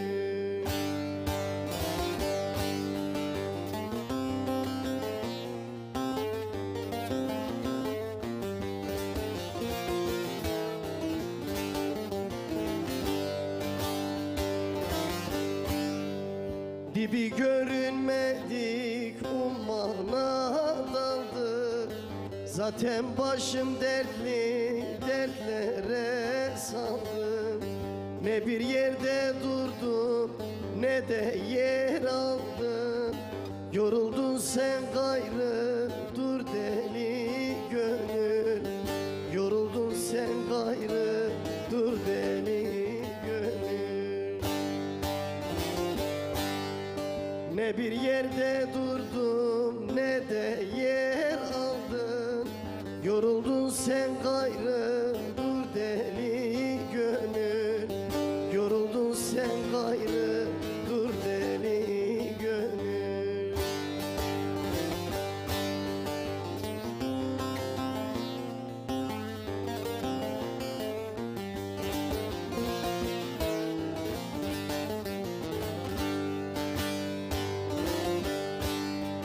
Garip kulduranı kıldın göçeli.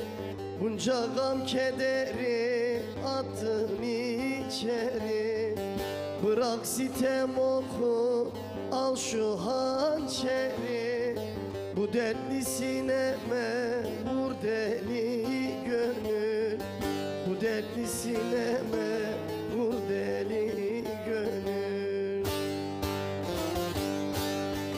Bırak sitem oku al şu hançeri. Şu dertli sineme vur deli gönül. Bu dertli sineme vur deli gönül. Ağzınıza sağlık. Eyvallah. Yine muhteşemsin abi. Yine süpersin. İki tane güzel ardı bir ardına. türkü Kulduran Baba'ya ait yine. Evet. Rahmetle Allah yad rahmet ediyoruz. eylesin. Allah Bize rahmet böyle eylesin. güzel türküler Evet, bıraktı. evet. Kalemine yüreğine sağlık. Kesinlikle. Evet kıymetli izleyenler, bu arada efendim ne yapıyoruz? 0541 483 60 60'tan büyük harflerle yazıyoruz. Küçük harfler bilindiği üzere alınmıyor. Büyük harflerle yazıyoruz. Doğru muydu Doğukan? Evet. Bir mikrofon alabilir miyiz peki Doğukan, doğruysa? Mikrofonumuz var mı?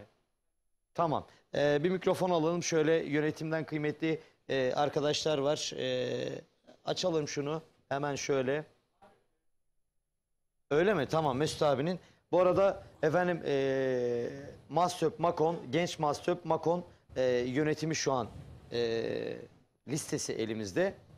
Kıymetli Başkan Murat Eres, yine Betül Acar, Şeymanur Menteş, Oğuzhan Akyüz, Şeval Berktaş, Batuhan Baykara, Enbiya Et, öyle mi? Enbiya Er. Yanlış bir telafisi olmuş orada.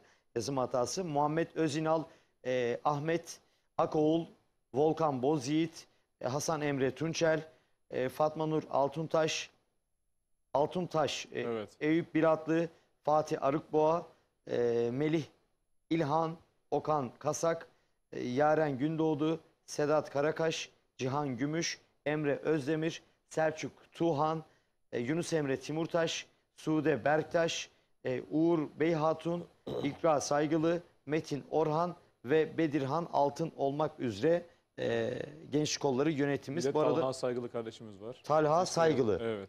Var mı eklemek istediğiniz başka? Yok Şu anda herhalde. yok, evet. Eyüp Han Biratlı benim yeğenim. Bilgin olsun. Öyle mi? Evet. İyi, maşallah. Peki hemen şöyle alalım başkanım şunu. Tamam. Şöyle gençlerden kimler var? Bu arada Evet. ben demin telaffuz edecektim. Mavi Umut Gönülleri Derneği Başkan Yardımcısı Sayın Fehmi abim burada. Fehmi Gevez. Kıymetli başkanım sen de hoş geldin. Yine burada geçen yıldan muhteşem esintiler bırakan Mavi Umut Gönülleri Derneği inşallah bu yılda konuk alacağız. Hemen şöyle gençlere döneceğiz. Kimler var? Şöyle 5 kişim var. Öyle mi? Peki. Kıymetli kardeşim şöyle mikrofonu alalım. Seni tanıyalım. Açık. Abi öncelikle hayırlı akşamlar diliyorum. Yakın Hayırlı tutalım. yayınlar Teşekkür diliyorum. ederim. Hepinize davetiniz için teşekkür ederiz. Hoş geldiniz. Ben Malatya Kamıştaş köylüyüm, ben de Battalgazi Kamıştaş köylüyüm. Hem derneğimin gençlik kollarında görev almaktayım. Hem de Mastop Makon Gençlik Kolları Yönetim Kurulu Evet. üyesiyim. Yeni yönetim İsim neydi bu arada? Ahmet Akoğlu benim ismim. Ahmet Akoğlu. Tamam. Yeni yönetim, ondan sonra yeni projeler, yeni işler inşallah çok güzel geçecek. İnşallah. Aykut Başkan yönetiminde de vardım. Çok güzel işler yaptık. Kendisine çok teşekkür ediyoruz. Bakalım Başarılar diliyoruz kardeşim. Çok teşekkür Hemen ederim. şöyle mikrofonu Bugün uzatalım. rahatsızdım ben. Hayırlı akşamlar Ses diliyorum. o Ben yüzden Cihan böyle Gümüş, biraz- Genç Master Teşkilat Başkanıyım. Genç Master Makop Teşkilat Başkanıyım. Murat Başkanımızla beraber bir yola çıktık onun önderliğinde. Buradan sizin de önceliğinizde yayınınızda başarılar diliyorum. Bizi Teşekkür ederim. izleyenlere selamlar sunuyorum. Malatya'mızda büyük bir deprem oldu. İnşallah bir an önce toparlar, atlatır, daha güzel günleri, daha güzel ortamları sağlar. Genç Master, Genç Makom olarak bizler de elimizden gelen her şeyi yapmaya hazırız ve devam edeceğiz. Hayırlı akşamlar, hayırlı yayınlar Teşekkür diliyorum. ediyorum. Şeref verdiniz. Şöyle hemen mikrofonu uzatalım. Hayırlı akşamlar herkese. Teşekkür Batuhan Baykara, Mastop Makon Gençlik Kolları Yönetim Kurulu üyesiyim. Bu arada en genç olan sensin herhalde. Aynen Turgut Öyle abi mi? benim.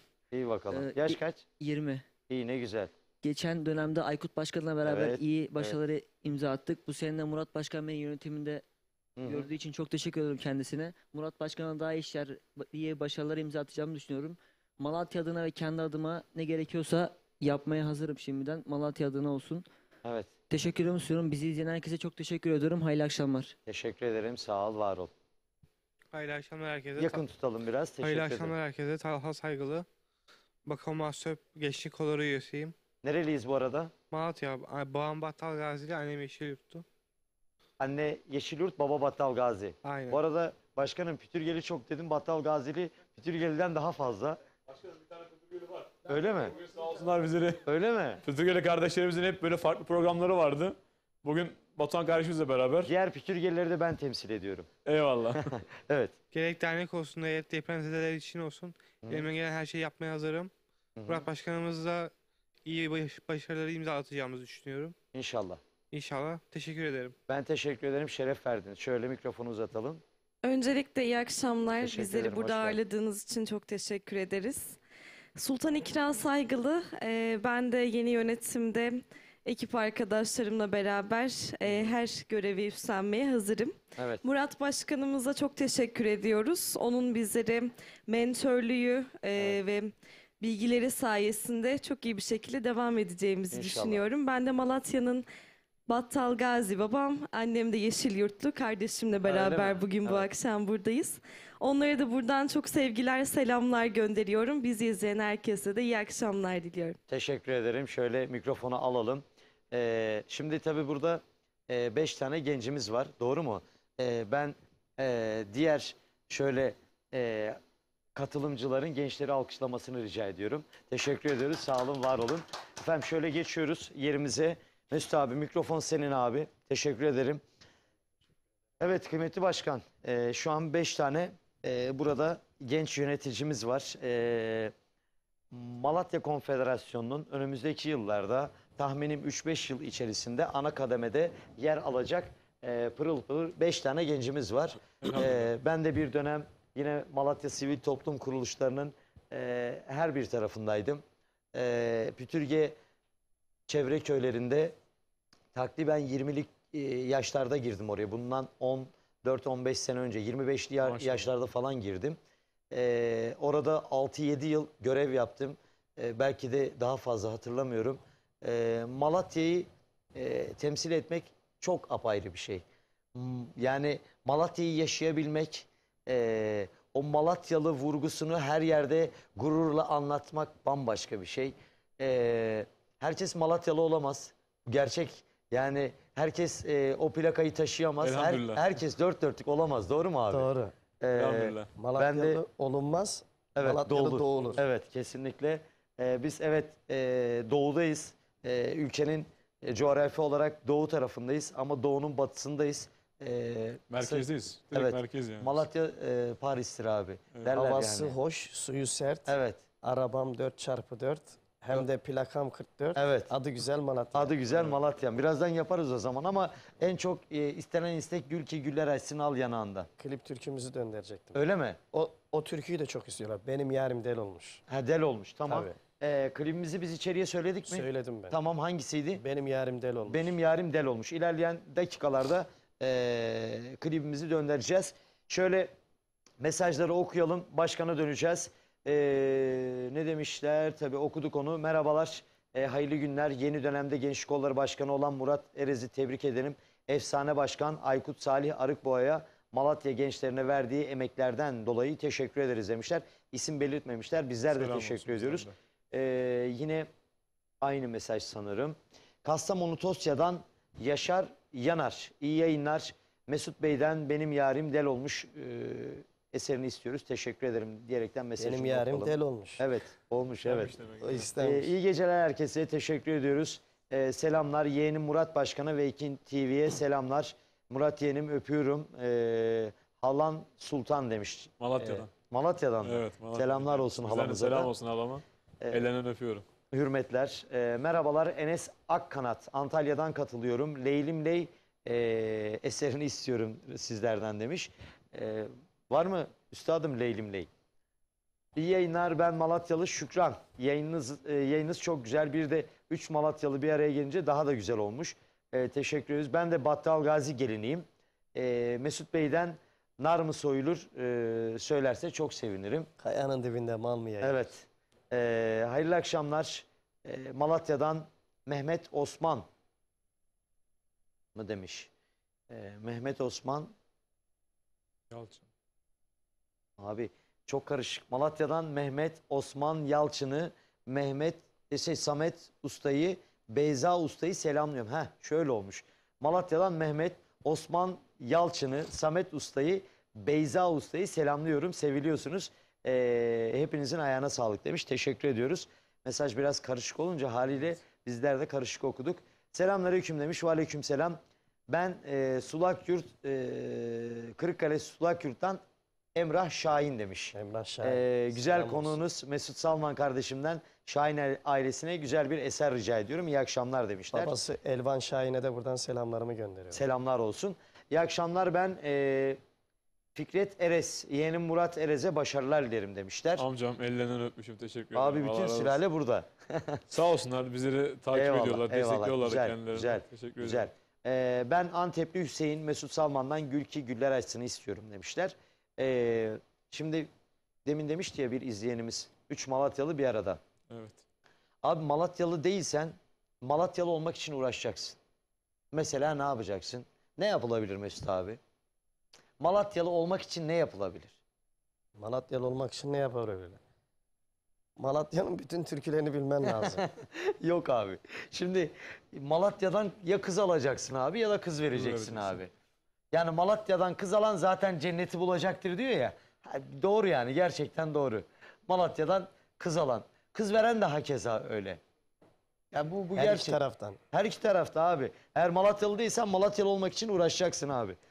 Şey var diye bir skeç. Ben has Malatyalıyım. Ama ben evet, içindenim. Ben ne kadar Malatya Arguvanlı olsam da benim ikinci memleketim her zaman Tokat'tır. Öyle mi? Tabii ben her sene Tokat'a gitmezsem İşim rast gitmez. hem işim rast gitmez, Tokat'ta da Mesut Salmansız olmaz. Evet. Maşallah. Abi orada Şenlikler, tabii, düğünler tabii. her zaman. Biliyorum Tokat'a gitgellerini. Şimdi biz mesela eskiden otogar Topkapı'daydı. Geçmiş dönemlerde. Yani şöyle bir deyim vardı. Ya işte abi yolu kısalttınız, Topkapı'ya git gel yapar gibi. Yani Mesut abi de öyle. Topkapı'ya gidip gelir Tokat'a gider gidip gelir. geliyor. Böyle Maşallah. o kadar zamanda abi atlar gider, konserini yapar gelir. Yayla Maşallah. şenlikleri var mıydı bu yıl? Tabii canım. Bu sene vardı. Yine yayla şenliklerindeydik. Mesut abi de şeyli bilmezler ha, Malatyalı bilmezler. Söyleyeyim. Öyle mi? Abi ilan etmek gerekir. Peki efendim. İlan etmek gerekir. Evet. Bilirler. Latife yapıyorum Eyvallah. tabii. Şimdi Murat Başkanım, Evet başkanım. bizler gençlik, daha doğrusu Malatyalılar, Malatyalı gençliğimiz sizin döneminizde ne bekliyor? Neler olacak, neler yapıyoruz, neler hayal ediyoruz, projelerimiz nelerdir? Şöyle kısacık değinelim. Hemen şöyle başlayayım sizlere anlatmaya. Şimdi biliyorsunuz malumunuz bir süreç geçiriyoruz. Yani Ülke elin bir olarak afet, geçiyoruz ama biz ülke de olarak tabii başroldeyiz. başroldeyiz. Yani Evet. en çok etkilenen illerin belki başında geliyoruz. Hı hı. Bizler bu dönem ya tabii ki de önceki projelerimizden bahsedeyim. Daha evveliyatında biz işte 3 senedir 4 senedir yaklaşık olarak Malatya'ya gidip orada işte kütüphaneler kurmak gibi kitapları götürmek ya da öğrencilerimizle Aykut Başkan evet, döneminde. Aykut Başkan döneminde bunları yapmıştık. Hı hı. Biz bu dönemde biraz daha genişlettik. Tabii dedik ki yani malumunuz hani büyük bir afet yaşadık. Bunu biraz daha detaylandıralım. Nasıl detaylandıralım? Şimdi yönetimimizde bizim akademisyen, öğretmen arkadaşlarımız var. Evet. Dedik ki biz orada, tabii ki de biz yine bir Malatya ziyaretimiz olacak. Yani yine bir kitap yaptık, kütüphane düşüncemiz var bu sene. Önceki senelerde hep talep üzerine giderdik. Peki başkanım bölüyorum. Son ziyaret ettiğiniz ve o açtığınız kütüphane şu an duruyor mu? Sağlam mı? Şu an duruyordu. Yani en kısa zamanda geçenlerde yine bir görüştü, duruyordu. Depremde Depremde çok yani bir zarar var ama çok ciddi bir zarar yok. tamam. Ama tabii muhtemelen şu an okul herhalde eğitim görmüyor. Yani farklı bir yerde muhtemelen. Bizler tabii öncelerde mesela önceki süreçlerde talep üzerine biz giderdik. Yani Evet, işte okul evet, talep evet, ederdi, evet. biz giderdik. Bu dönem malumunu biliyorsunuz zaten böyle bir ortam var. Biz de dedik ki nasıl olabilir? İlk etapta biz oradaki öğrenci kardeşlerimizle uzaktan bağlantılarla eğitim programları. Dedim ya az önce biz öğretmen, akademisyen arkadaşlarımız var. Ya da işte geri geldiğinde biz de kendimiz de Evet. yine keza bu tarz bir şeyle yapacağız. Öğrenci arkadaşlarımıza uzaktan bir eğitim programı üzerinde bir şeyler düşünüyoruz. Evet. İlk projemiz bu. İkincisi olarak da tabii yani yakın zamanda inşallah yine bir Malatya ziyaretimiz olacak. Yani şu an planlamasını yapıyoruz. Neyle alakalı? Yine okulla alakalı. Yani öğrencilerimizle Tamamen alakalı. öğrencilere Bir de tabii yönelik. çünkü bir aldığımız bilgiye göre bir konteyner kağıtlarda okullar yapılmış. Evet. Bizler de oradaki okulları belirleyip orada ne eksik, nedir fazla, eksik olan, Evet. gedik olan nedir? Onların bir raporunu, çizelgesini çıkarıp ona göre inşallah yine bir Malatya ziyaretimiz olacak. Böyle bir projemiz var ikincisi olarak da. Tabii ya biz gençlik olarak genç olduğumuz için genelde gençlerimizle, öğrencilerimizle, oradaki kardeşlerimizle ilgileniyoruz. Onun üzerine bir çalışmalar yapıyoruz. Ya süreç bu şekilde ama tabii gençlerimizin beklentisi çok. Evet. Yani her gün yani inanır mısınız her gün farklı bir talep geliyor Malatya'dan. Yani buradaki gençlere işte şu lazım, bu lazım. Yani sürekli bir telefon alıyoruz açıkçası biz. Bizler de elimizden geldiğince gerek oradaki büyüklerimize, gerek buradaki büyüklerimize bir şekilde böyle kendileri onların da aracılığıyla bir şeyler yapmaya çalışıyoruz. Durumu naklediyorsunuz. Evet. Tabii aynen öyle. Yani hamdolsun ya tanıtım günlerimizde mesela birkaç işte belediye başkanımızdan, ilçe başkanlarımızdan sözler de aldık. Hı hı. Yani işte gerek kitap, gerek işte kırtasiye anlamında ürünler, gerek oyuncak anlamında ürünler falan. Onların sözlerini de aldık. İnşallah onların da ziyaret edip güzel bir ekiple yine bir Malatya ziyaretimiz olacak inşallah. İnşallah. Bu şekilde. Burada tabii yani İstanbul'da da keza yine çalışmalarımız, ziyaretlerimiz devam ediyor. Hı hı. Yani burada işte esnaf kardeşlerimizden işte farklı işler yapan ya da ziyaret isteyen kardeşlerimize de işte arkadaşlarımıza, misafirlerimize yine Ulaşmaya gidiyoruz. çalışıyorsunuz. Çalışıyoruz, ulaşıyoruz elhamdülillah. Yani bir boşa durmak yok açıkçası. Evet. Yani bir şekilde üstesinden gelmeye çalışacağız. bu İstanbul ayağıyla alakalı herhangi bir proje veya bir İstanbul'la düşünce. alakalı da şöyle biz biliyorsunuz Genç Mahsup olarak salon programlarımız meşhurdur. Evet. Bizler de bu dönemde yine bir salon programı düşünüyoruz. Hı hı. Ama tabii bunu biraz daha ilerleyen zamanlarda çünkü önceliğimiz bizim Malatya şu andaki öğrenci kardeşlerimiz. Evet. Yani o süreci geçirdikten sonra da yine bir salon programımız olacak. Biliyorsunuz Hayati İnanç gibi, işte Ramazan Özdemir gibi ve Sıtkı Aslanhan gibi önemli hocalarımızı biz misafir etmiştik. Yine bu tarz büyük Güzel hocalarımız, güzel bir hocalarımızla yeni bir salon programı yapacağız inşallah. Söyleşi yapacağız diyorsunuz. Aynen bu şekilde abi. Klip hazır mı sevgili Doğukan? Hazırsa girelim klibi. Başkanım klipten sonra bir reklam arası sonrasında güzel bir veda yapacağız. Önce del olmuş eserimiz sizlerin huzurunda olacak. Mesut Ayağa Salman'ın kalktın o tabii muhteşem çalışması sizlerle birlikte olacak.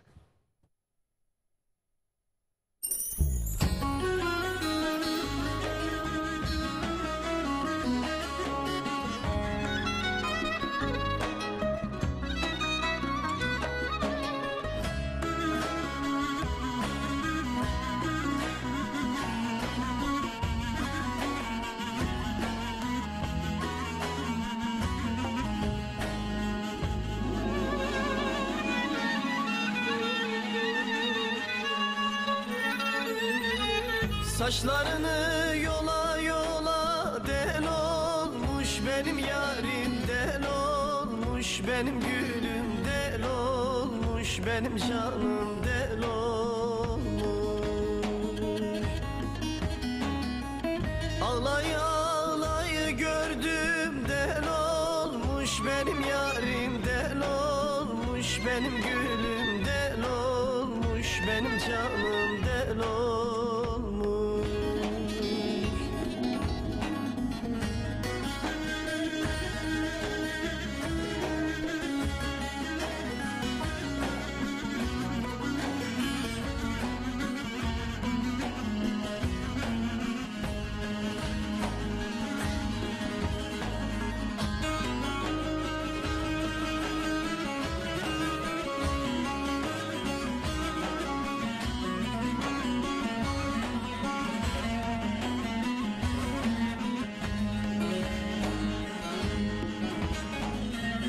Şu ağlayan kimse bağrı çok yanır, efkarından feryadından del olmuş. Gözyaşları akar sanki bir nehir. Saçlarını yola yola del olmuş benim yarim del olmuş benim gülüm del olmuş benim canım del olmuş. Ağlay ağlay gördüm del olmuş benim yarim del olmuş benim gülüm del olmuş benim canım del olmuş.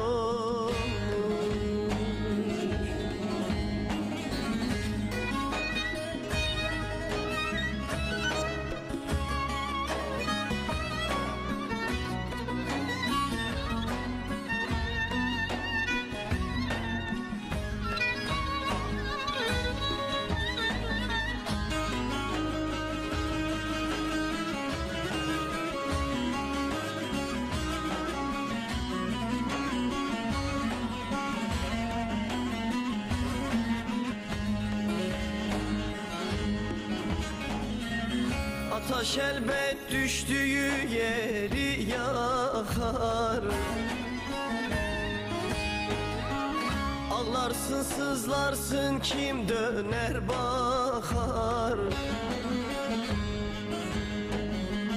Vefasız evini başına yıkar.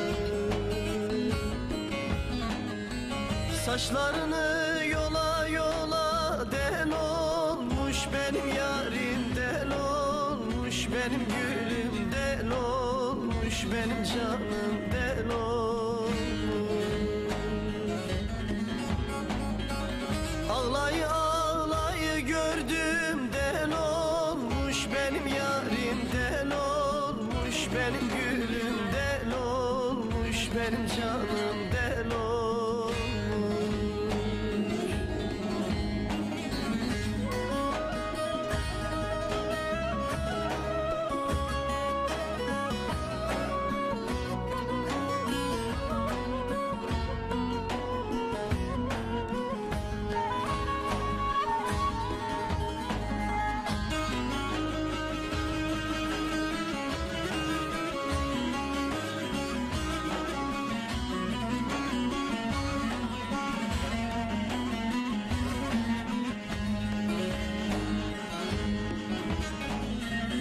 Mal bilmez zalimler hep bizi diller. Çalarım sazımı ötmez ki teller. Hasan bize yaramadı bu eller. Saçlarını yola yola del olmuş benim yarim, del olmuş benim gülüm, del olmuş benim canım, del olmuş.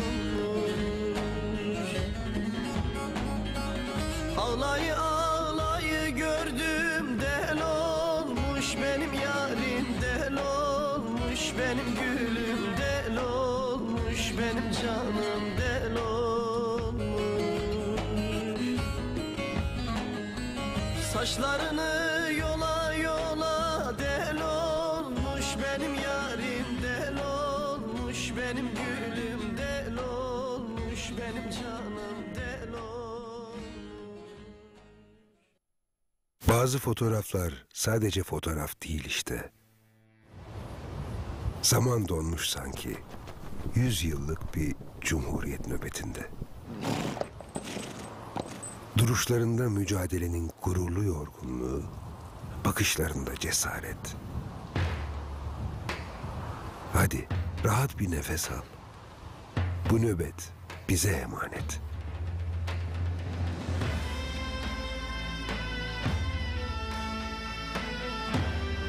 Dizler yama, ayakkabı delik, aç susuz yollar aşarak kurtuldu memleket.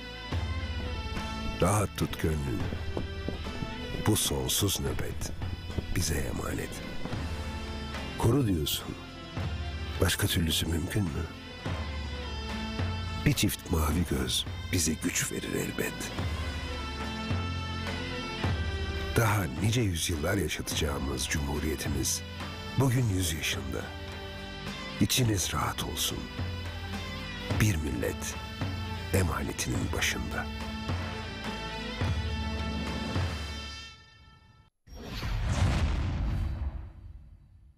Cumhuriyetimizin 100. yılını kutluyoruz.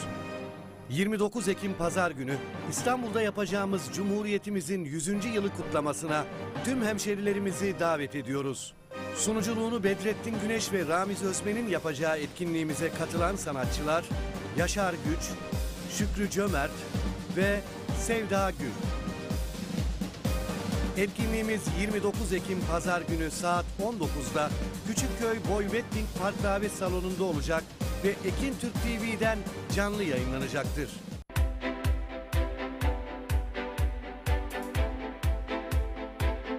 Hazır mıyız 100 yılın kampanyasına? Ben hazırım, onlar da hazır herhalde. Ben çok Efendim, heyecanlıyım. 29 Ekim 1923'te Ulu Önder Gazi Mustafa Kemal Atatürk atamız bizlere bu cumhuriyeti hediye etti. Ekran altında görüyorsunuz. Cumhuriyetimizin 100. yılına özel. Rakamı görebiliyor Hiçbir kar beklemeden şu anda yeri de anlatacağım. 100. yıla özel tam 100.000 TL indirim yaptık. Hadi bakalım şimdiden hayırlı uğurlu olsun diyoruz. Kafadan alır almaz 100 TL. 100.000 lira kârda. Evet. O kadar basit. Peki bu 100 yılın kampanyasını nerede yapıyoruz? Birinci etap projemizi Gelibolu'da bitirdik. Bakın 549.000 liradan, 529.000 liradan bölge bölge satışa sunduk. İkinci projemizdeyiz. Çanakkale Gelibolu. Evet biliyorsunuz 18 Mart 1915'te de Çanakkale'de atalarımız savaştı. Manevi değeri yüksek olan bir kent. Çanakkale'nin Gelibolu ilçesi, Gelibolu'nun da Bolayır köyü. Şimdi benim anlatacağım yer denize sadece 1 kilometre mesafede. Çok iyi Yani ya. denize yürüyerek gidebiliyorsunuz. Mahalleye yani Bolayır'a yine aynı şekilde 1 kilometre mesafede. Yakın. Orada alışveriş merkezi var, okul var, kasabı var. Aradığınız her şey mevcut. İstanbul'dan Bolayır'a arazimizin başına kadar ortalama özel araçlarla 2 saatte gidiyoruz. Ekran arkasında sahilini görüyorsunuz Bolayır'ın. Görüntüleri görüyorsunuz. Gerçekten çok güzel bir indirim yaptık. Karsız ulaştırıyoruz. Ekran altında telefon numaramız var. 549.000 lira yerine Cumhuriyetimizin 100. yılına özel şok kampanya 100.000 TL indirimle hiçbir kar gözetmeksizin herkes de bir yer sahibi olsun diye 29 Ekim Cumhuriyet Bayramı'na özel 449.000 lira ve hatta tapu masrafı da almıyoruz. O da hediyemiz. Yani Çok güzel. orada şu anda bizim sevgili izleyenler 40 parselimiz var. 205 metrekareden başlıyor. Şunu da hemen belirtiyorum. Yerlerimiz imarlı. %20 konut imarlı. Temelden 40 metrekare, 2,5 kat inşaat yapabilecekler. Üste çıktıkça Evet, genişliyor. evet. Şu anda ise ister bungalov ev, ister prefabrik, ister tin house bunları da oraya koyabilirsiniz. Hobi bahçesi yapabilirsiniz. Hemen yanında Datça Gözdekent sitesi var, villaları var. Çok Yaklaşık 10-15 tane villa var. Ana yolun hemen kenarında. Otobana sadece 500 metre mesafede. Bak otobana yani Avrupa otoyoluna 500 metre mesafede. Arazinin başına kadar arabadan inmeden gidebiliyorsunuz. Hani böyle gidip biz traktörle götürelim uzak değil. Asfalt yolda hemen iniyoruz. Hemen yanında. Arsaya Yani asfalt yola cephe kıymetli izleyenler. Elektriği mevcut, suyu mevcut, kanalizasyon mevcut. Aradığınız her şey mevcut. Evet bu da Cumhuriyetimizin 100. yılına özel şok bir kampanya. Bu kampanyayı biz de ilk defa yapıyoruz. Peki biz ne zaman gidebileceğiz oraya? 40 parselimiz var. Şu anda ekran altındaki numarayı arayanlar, rezervasyon yaptıranlar 1-0 önde. Onlar Gittiği zaman zaten mutlaka beğeneceksiniz. Etrafı komple telle çevrili. Komple çevirdik. Yollara ayrılmış vaziyette. Yani taşlar döküldü. Denizini göreceksiniz. Bakın Saros Körfezi. Bir tarafında Saros Körfezi, bir tarafında deniz.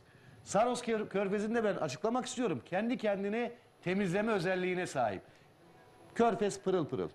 Biz bu hafta da gittik. İnsanlar yüzüyor. Sahili muhteşem, kumsalı muhteşem. Sadece gelin görün ve bu fırsatı değerlendirin. Orhan Bey'in de dediği gibi bugün aldığınız takdirde yarın 100.000 TL kârdasınız. Aynen. Ve bizim daha öncesinden verdiğimiz yerler o kadar değer kazandı ki bak %300, %400'ler kazandı. O kazançtan hariç hani derler ya alırken kar etmek. İşte bu daha bundan güzel bir Ücretsiz servisimiz var. Sizlerden ricamız. Şimdi hafta içi götürmeyeceğiz. Bunun kararını verdik. Çalışıyor insanlar çünkü. Şöyle hani ya gerçekten böyle hep birlikte gidelim. Kime niyet, kime kısmet Evet. olsun. Hani böyle önden ya yarın ben gideyim yok. Yarın götürmüyoruz. Normalde her gün servisimiz var.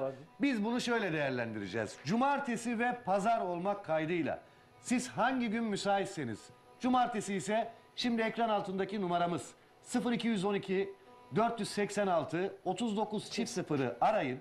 İsminizi, soy isminizi belirtin. Beylikdüzü'ndeki ofisimizden servisimiz saat 11'de kalkıyor. Kahvaltımızı yapıyoruz. 2 saat gibi vakitte gidiyoruz. Sunumumuzu gerçekleştiriyoruz. Geliyoruz ofisimize, sözleşmemizi yapıyoruz. Yerinde görüyorlar. Yerinde görüyorlar ve yerinden sonra da hani biz diyoruz ya 1 kilometre. Arazimizin başından hemen sahile götürüyoruz. Sahili de gösteriyoruz. evet. Yani bizim anlattığımız her şeyi orada görebileceksiniz. gözlerle Etrafı komple çevrili. Elektrik, su, kanalizasyon bunların hepsi var. Bunlar çok önemli. Altyapı çok Ve önemli. otobana çok yakın. Olması Yani çok önemli. ya şöyle hani bir arabamız vardır böyle arazilere girersin araba zarar görür. Girmez. Böyle bir endişe yok. Tabii. Yani asfalt yol otobandan çıkıyorsun otobandan çıkar çıkmaz 500 metre ileride hemen arazimizi görüyorsunuz. Hemen arabacımızı park ediyoruz. İçeriye giriyoruz sizlere gösteriyoruz yolları ayrılmış. Bu anlattığımız her şeyi orada göreceksiniz. Eğer ki çocuklarınızı düşünüyorsanız, geleceğinizi düşünüyorsanız bu birikiminiz varsa hiç kaçırmayın diyorum. Evet. 100 yılın kampanyası iddia ediyorum. İstediğiniz yere sorun. Bu fiyata bulma şansınız sıfır. Açık söylüyorum 549.000 lira. Evet yani 549.000 lira değil 29 Ekim Cumhuriyet Bayramı'na kadar 29 Ekim tarihine kadar geçerli 40 parselimiz var. Yani bugün aradınız hafta sonu cumartesi pazar kaç kişi gelir bilmem. Kaç kişi gider, Hani kime niyet, kalır kime mı, kısmet, kalmaz kime mı? nasip Evet. bilmem. Bugün o paraya bir Ama yani kötü bir araba bile yok o paraya. yok harbiden yok. Kötü bir araba bir bile yok. telefon şu anda 100.000 lira olmuş. Evet. Aynen Bir öyle. telefon 100.000 Aynen 100 bin Yani- lira. Yani 4 tane telefon parasına sen Arsa. bunu yapacaksın. İkincisi gurbette olan bizi izleyenler. Belki o zamana kadar izin alıp gelemeyebilirsiniz.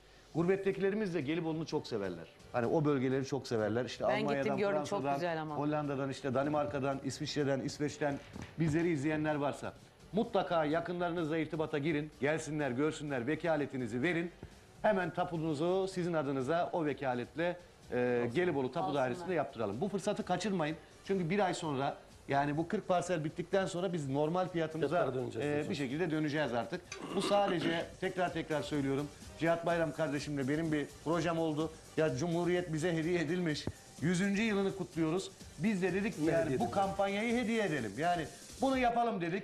Bu anlamda da Selahattin Bey kırmadı bizi. Önümüzü açtı. Sağ olsun. Çok teşekkür ediyorum ben kendisine tekrardan. 0212 486 39 0 bizim numaramız. İnşallah. 100. yıla istinaden 100.000 TL indirim Ekin Gayrimenkul'den sizlere hediye. Güzel mi kampanya? Yani herkes bekliyordu. Beni arayanlar oldu. 20-30'da ne olacak diye. Nasıl bir kampanya söylemedim. Herkes dedim ekran başına geçsin. Ben bunu orada anlatacağım. Yani bunun da sevinci içerisindeyim. Evet. Gerçekten çok heyecanlıyım. Yani güzel bir fırsat, güzel bir kampanya. Yani burada 40 kişi, şu anda bizleri izleyen belki 10.000 kişi var, 100.000 kişi var. 100.000 kişi içinden, belki 1 milyon kişi var. Evet. Bu kadar kişi içinden 40 kişiye kişi nasip olacak. Anladım. nasip olacak. Ama işte niyet hayır, akıbet hayır. Önce bir adım atmak Evet. lazım. Evet. Önce bir aramanız lazım. Toprak altındır her zaman. Tabii müsait olmanız lazım. Randevunuzu verin, asla vazgeçmeyin. Cumartesi ise cumartesi. Yani siz almazsanız öbürü alacak orayı. Öbürü almazsa öbürü alacak. Orası bitecek. Başka bir alternatif yok. Yani Çok yok, hiç bir kimse parça. kimseye durduk yere 100.000 lira vermez. Ya biz de veremeyiz. Ama biz sadece aldığımız fiyata bu aya has böyle bir şey olsun dedik. Cumhuriyet'in 100. yılı. Çok güzel. Şu anda bizim yaptığımız size bir jest. Size bir hediye. Bu hediyeyi de değerlendirmek sizlerin elinde. 0212 Fırsatı kaçırmasınlar. 486 39 0. Bu proje, bu kampanya, servisimiz cumartesi ve pazar Pazar günü günleri, saat evet. 11'de Beylikdüzü'nden kalkacak. Yoğun bir şekilde gideceğiz. Dediğimiz gibi servislerimizle böyle kaliteli araçlarımızla güzel bir şekilde gidiyoruz. Onu da söyleyelim. Hiç Şimdi herkesin yorulmuyorsunuz. toplu gidiyor olması güzel. Güzel. O öyle bu böyle değil. Herkes kendi orada Evet, görecek. Havasını yapacak, Her şey gidecek, şeffaf. görecek, yerinde görecek. Doğru mu değil mi? Herkesin Kendi aynı anda gözleriyle. gitmesi çok Aynen. güzel. Ya imarlı yerden bahsediyoruz. Bakın bütün konumlar var. Gelibolu merkeze çok yakın. Bolayır'ın içinde aradığınız her şey var. Denize yakın. Denize 1 kilometreye yürüyerek 5 dakikada denize in. Yürüyüş yap. Mesela ileride otoyola oraya yakın. villanı yaptın. Çoluk çocuk gittiniz hafta sonu oraya. Yani aracınızı çıkartmaya gerek yok oradan. Yürüyerek şortunla birlikte yavaş yavaş git. Ya bu fırsat kaçmaz. Tekrar söylüyorum. Cumhuriyetimizin 100. yılına istinaden manevi değeri yüksek olan bir bölgeden, Çanakkale'den. Çanakkale geçilmez. Geçilmez. Evet. 18 Mart Çanakkale Zaferi biliyorsunuz 1915'te Çanakkale Gelibolu'da, Bolayır'da muhteşem konumda. Evet dediğim gibi hemen villaların yanı başında, etrafı çevrili, herkesin yeri belli. Ana yolun yanında, otobana 500 metre mesafede, denize 1 kilometre mesafede, İstanbul'a 2 saat mesafede. Bu kadar kolay. İstanbul'da bir yerden bir yere giderken trafik derdiyle uğraşıyorsun. iki Ama saat, buradan zaten. hiçbir trafiğin yok. Geçiyorsun abicim otobandan, yola çıkıyorsun, maksimum 2 saatte oradayız. Hemen tapu var. Tapu masrafı da bize ait. O da hediyemiz olsun. Mesela geldi pazar günü beğendi. Pazartesi günü girişlerimizi yapıyoruz. Bu girişlerden sonra salı, çarşamba, perşembe o hafta içerisinde tapunuzu alıyorsunuz. Ondan sonra artık bungalov evinizi mi koyarsınız? Yaparsınız. Çoluk çocuk gidip hafta sonu tatil mi yaparsınız? Benim en büyük hayalim deniz kenarında bir yerimin Ya olması. yazın bir de şu da var. Arazinin başından denizi görüyorsun. Çok Yani hani bir engel yok. Orada arazide duruyorsun böyle. Oradan denizi görebiliyorsun. Aşağı indikçe yani sahile bizim hemen yanımızdaki yoldan sahile indikçe bir sürü villalar var. Yapılmaya başlandı. Tabii. Bitmiş oturanlar var. Yaz kış Bu da ne oturanlar demek? var. İleriye. İşte bir kafeterya yapmaya başlamışlar. Localar var. Yani burası yazın cıvıl cıvıl. Saros Körfezi çok önemli. Suyu pırıl pırıl, tertemiz bir denizde yüzeceksiniz. Bir yeriniz olsun, bir toprağınız olsun. Cumhuriyetimizin kuruluş yıl dönümüne özel bize hediye edilen Cumhuriyet'in karşılığında biz bunu yapmışız. Nedir ki bu? Yani 40 kişiye hiçbir kar gözetmeksizin 549 bin lira yerine 449 bin liraya biz bu parsellerimizi veriyoruz arkadaşlar. Cumartesi ve pazar günü servisimiz mevcut. Hemen şimdi arayın, geç kalmayın. Ona soruyum, buna soruyum demeyin. Demeyin, Baştan söylüyorum bence yani. de. Gelin, Fazla kararınızı düşünmeyin bence. verin. Belki de bu hafta bitecek. Eyvah demeyin. Bu kampanya bir daha olmayacak. Bu da Cumhuriyetimizin hediye edilmesine istinaden. Evet, 100 yılın kampanyası dediğimiz kampanyamız işte buydu. Gelibolu'da imarlı 449 bin lira, 100 bin TL indirimli. Telefon numaramızı veriyorum. Aramak, takdir sizlerin, adımı atın, gerisi bizden. 0212 486 39 çift 0. 0212 486 39 çift 0.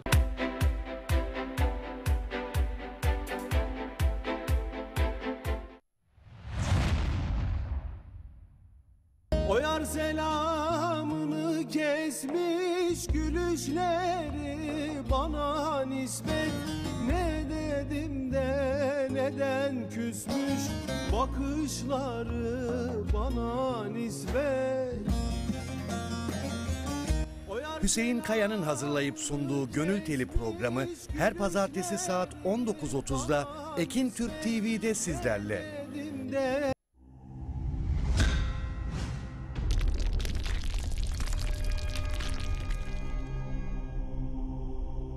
Bizi izlemeye devam edin. Efendim reklam arası dedik. Dönüşte yine sizlerin huzurundayız.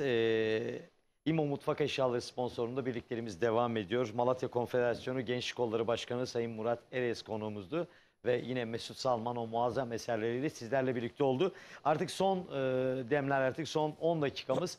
Kıymetli başkanımız birazdan canlı telefon bağlantısı yapacak bizlerle. Sayın Nazife Özdemir. Bu arada aslında ben şöyle yapmak istemiştim. Dakikalar böyle yeterse dedim. Öbür güne atlarsa 29 Ekim'i o şekilde kutlamak istedim ama sanırım yetmeyecek. Zaman yetmeyecek. Ben şimdi sizlerin yanında da hep birlikte söyleyelim. 29 Ekim Cumhuriyet Bayramımız kutlu olsun. Nice yüzyıllara diyoruz. Tabii biz o nice yüzyıllarda olamayacağız belki. Ama işte gelecek nesil, çoluğumuz çocuğumuz inşallah güzel bir o yüzyılları çok güzel bir şekilde yaşar. Vatanına, milletine, cumhuriyetine sahip çıkar diyoruz. Ve Gazi Mustafa Kemal Atatürk ve silah arkadaşlarını rahmetle, minnetle yad ediyoruz, anıyoruz kıymetli izleyenler, kıymetli dostlar. Canlı telefon bağlantımız hazır mı? Hazırlıyorlar. Peki biz eserle mi kapanış yapalım veya şimdi mi söyleyelim? Fark etmez, söyleriz Turgut'um. Sen nasıl istiyorsan. Nasıl dilersen. Kapanışta da olur. Tamam, kapanışta yapalım o halde. Kıymetli başkanım, şöyle yapalım. Ve sevgili Mesut abim, var mı bugüne kadar içinizde ukde kalan bir şey? Yani ukde kalan bir şey açıkçası çeşit çok olur. Yani Evet. düşününce çok şey gelir akla Evet. ama ben hep şey düşünürdüm. Acı da olur, tatlı da olur, olumlu, olumsuz. Yani Yani evet. yine ukde olarak yine Malatya'ya gideceğim açıkçası Evet.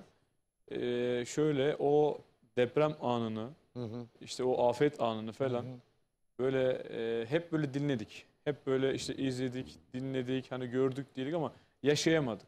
Evet. Oradaki insanların o şeyini alamadık bir Evet. türlü. Yani ciddi anlamda Acısını bunu dindiremedik diyorsun. dindiremedik ve alamadık da tam içimize hissedemedik Evet. çünkü gördük. Yani her ne kadar gitsek de oraya, yani o ortamı görsek de ama o anı yaşayamadık. Evet. Ve üzüldük, hep kendimizi yedik ama oradaki insanların onlar bir gibi nebze yaşamak istedik diyorsun. yani çünkü yaralarını saramadık. Evet, Hep doğru. içimizde bu kaldı Doğru. açıkçası bu son dönemde. Bu şekilde bizde. Peki Mesut abi? Aniden bir soru gelince tabii ki ne söyleyeceğini bilmiyor insan. Evet. Başkanımın dediği gibi ya, gerçekten Malatya bizi Derinden yıktı. yaraladı. Yerinden yaraladı.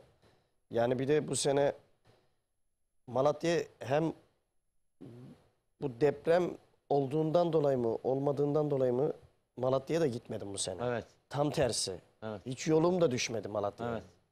Aslında şöyle bir şey Mesut abi, gitmek istemiyor insan. Yani ayağa gitmiyor bir taraftan.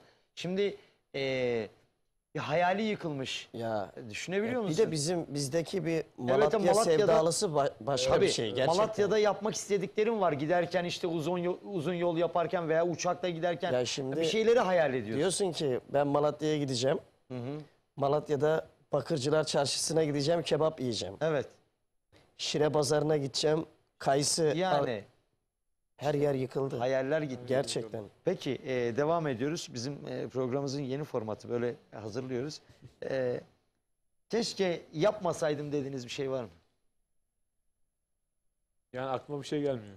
Gelmiyor. Yok, her şey çünkü isteyerek, yani görerek Ya yapıyorsunuz. şunu yapmasaydım dediğiniz Yok diyorsunuz. Yok ya, elhamdülillah. Mesut abi? Önceden sorsaydın hazırlıklı olurduk. Önceden zaten tadı... Çok şey çıkıyor değil mi? Anlık geliyor. Keşke böyle olmasaydı. Keşke olmasaydı sonumuz böyle. Peki efendim. En büyük pişmanlığınız? Vallahi böyle soruyorsunuz da aklımıza bir şey gelmiyor. Eminim Ama gelecek. Yani Başınızı yok. yastığa koyduğunuz anda gelecek. Yani hiç böyle pişmanlık gelmedi aklıma ya. Pişman değilim. Aklım hala yapmadıklarımda diyorsun. Yani aynen öyle. Mesut abi? Gerçekten şeyde kaldık değil mi Gerçekten abi? işte Evet. iki arada bir Arada derede kaldık. kalıyorsun gerçekten yani. Önceden bu soruları soracağım Mesut abi desek şimdi. Tamam o zaman sizi fazla sıkmayayım. En büyük hayaliniz? İşte en büyük hayalim yıllar önce zaten küçüklükten beri çalıp söylüyordum sanatçı olmak. Şu an buradayım. Şu an buradayım. Ondan öncesi mesela yani güzel futbol oynarım. Evet ben de çok iyi futbol oynarım. Yani mahalle takımında lisansım çıkmıştı. Hı hı. Maddi el vermediği için Evet, yüksek imkanlar. takımlara gidemedim. Yoksa gerçekten bizim mesela değerli radyocu İmparator selam olsun buradan. Selam olsun. Sanatçılar arasında Evet, bizim maçımız vardı. Evet Yeni biliyorum Bosna'da biliyorum. maç Yeni yapardık. Bosna'da. Hı hı.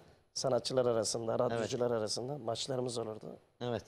İmparator her hafta geleceksin derdi. Gidiyordunuz. Gidiyordum. Yapacağız inşallah. Ortamı yine sağlayacağız. İnşallah. Sevgili Murat Başkanım en büyük hayali. Mesut abi şimdi şeyden futboldan girdi. Ben de Evet. şöyle söyleyeyim. Ben de yarı profesyonel basketbolcuydum. O Evet. güzel. Ben de yarıda kestim. Evet. Yani işte okuma, üniversite muhabbetlerimiz, o zaman da o süreçlerimiz vardı. Kalmadı. Yani gidemedik, devam edemedik. O bir Hı. kaldı hayalimiz peşinde ama hayal olarak da yani öyle çok ciddi bir hayalimiz yok açıkçası. Yani işimiz, evimiz, Evet. eşimiz, Sağlığımız çocuklarımız, yerinde. sağlığımız, Evet. saatimiz yerine olduktan sonra Bu arada Murat Gerisi Başkan var. evli miyiz? evliyiz elhamdülillah. çocuk var mı? Yani henüz yok. Daha yeni Henüz yok. sayılır. Yani biz bir seneyi aştı Öyle mi? evleneli. Hı.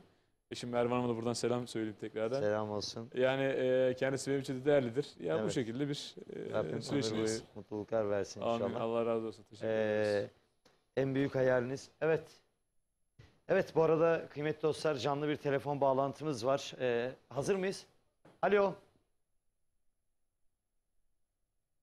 Alo. Kıymetli başkanım.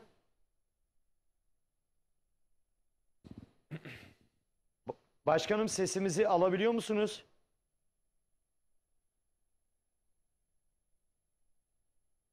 Çekmiyorum hocam. Başkanım orada mısınız? Evet hattan düştü mü? Tamam tekrardan arayalım. Son dakikalar artık. Bizler de o zaman şöyle birkaç müsaadeniz olursa. Evet tabii son cümleleri, son mesajları, Evet. görüş, istek ve dilek, temenni. Dilek temenni. Evet. Bizler de az önce sizler de söylediniz. Öncelikle tüm Türkiye'nin Cumhuriyet Bayramı'nı kutluyoruz ve 100. yılımızı inşallah Yüce Rabbimizden niyaz ediyoruz ki hayırlı bir yıllar, hayırlı bir Evet. ömürler getirsin bizlere. Evet. Yani ülkemiz için hayırlısı neyse olsun. Bir ikincisi olarak da izleyen arkadaşlarımız, eşimiz, dostumuz var. Ankara'dan, Malatya'dan, Hatay'dan ve Türkiye İzmir'den, genelinde, evet. Türkiye genelinde selamlar geldi. Kendilerine selam olsun diyorum özellikle. Selam iletelim diyorum ve bu yayında bizlere de süre verdiğiniz için de teşekkür ediyoruz sizlere. Rica ederim Gençlik başkanım. kolları ve yönetim olarak teşekkür ediyorum sizlere. Ben kendimi her zaman genç hissederim. Eyvallah. Gençleri de severim. Gençler bizim geleceğimizdir. İyi ki varsınız, şeref verdiniz. Eyvallah, Allah razı olsun. Burada Abi. olan olmayan ekibine sonsuz teşekkür ediyoruz. İnşallah başka bir programda daha böyle geniş kapsamlı, güzel bir şekilde sizleri ağırlamak isteriz. Sağ olun, var olun diyoruz. Aykut Başkanımızla az önce görüştük. Kendisine Evet. çok selam var. Kendisi yetişemediğini söyledi. Buradan Olsun. kendisine de ve çok çok ciddi bir şeyi var genç Evet. kolları üzerinde. Kendisine özellikle yine selam ediyorum. Hazır mıyız? Uğraşıyorlar mı? Tamam. Mesut abi. Sevgili başkanımın dediği yarın 29 Ekim Cumhuriyetimizin 100. yılı. Evet. Buradan tüm dostlarımızın, halkımızın Cumhuriyet'in 100. yılını kutluyorum.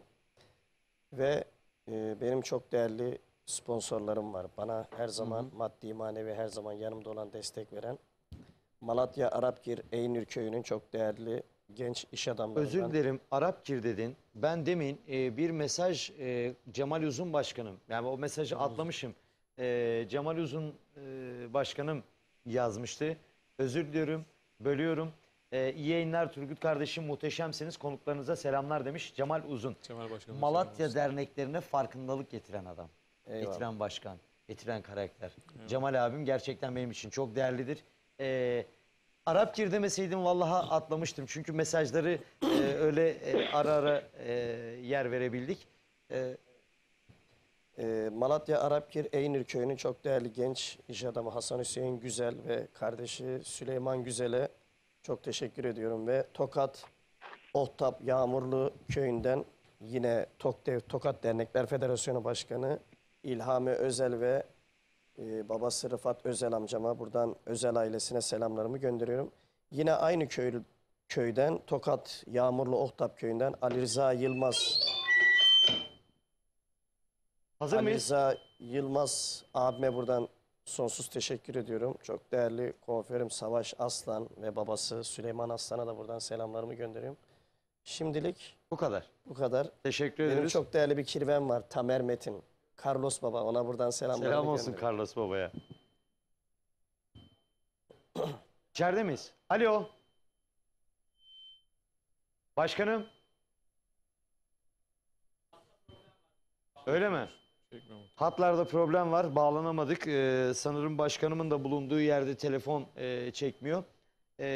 Bizler veda edelim. Sonrasında kıymetli Mesut abimin o güzel sesinden güzel bir eserle Gül ki güller açsın al Al yanağında. yanağında. Öyle mi? Peki efendim neredeyiz? Evet. Kıymetli dostlar, değerli izleyenler, İmmo Mutfak Eşyaları sponsorluğunda yine bir Söz Dernekler'de programının sonuna geldik.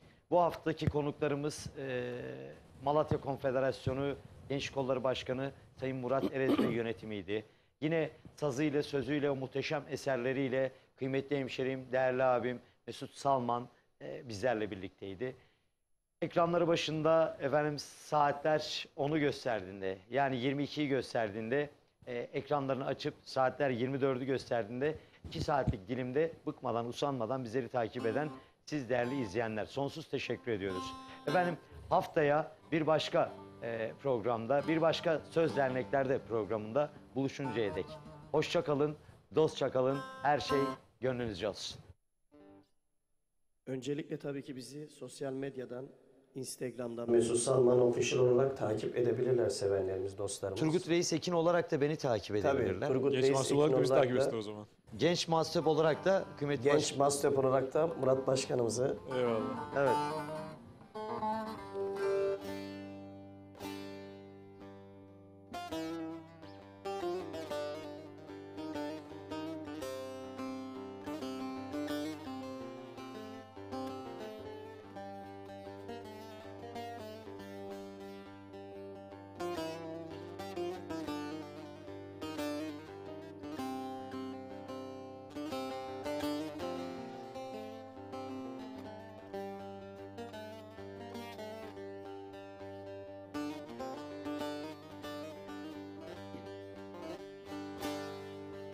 Gülkü güler asın al yanağında,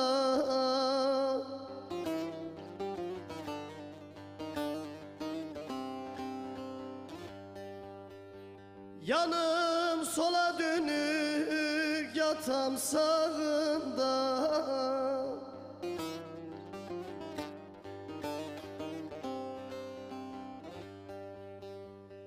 Firdevs Alada Kızılem bağında, sana benzemeyen gül olmaz olsun, gül olmaz olsun aman aman. Yılda 2 bayram zalımın kızı gözüme görün.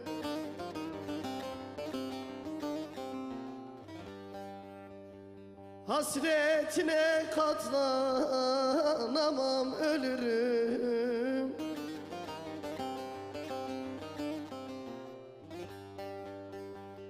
Bedir saçı belik beli gör gülüm, varsın sensiz geçen yıl olmaz olsun aman aman.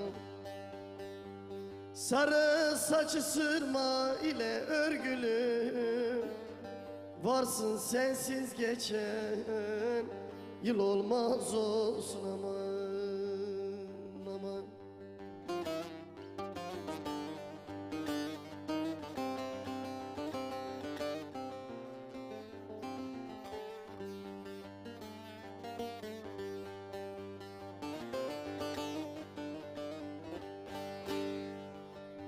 Dağladı sinemi göz göre göre,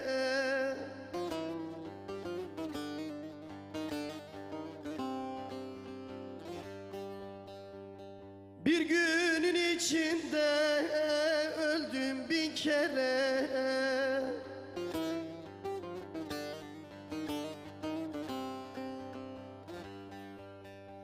Şunacağım yoktu kız, şundurdun ele. Elde senin gibi de yar olmaz olsun, gül olmaz olsun aman aman.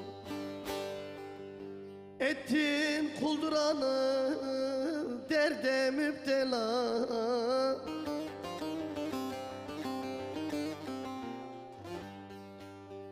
açtın şu başıma bin türlü bela.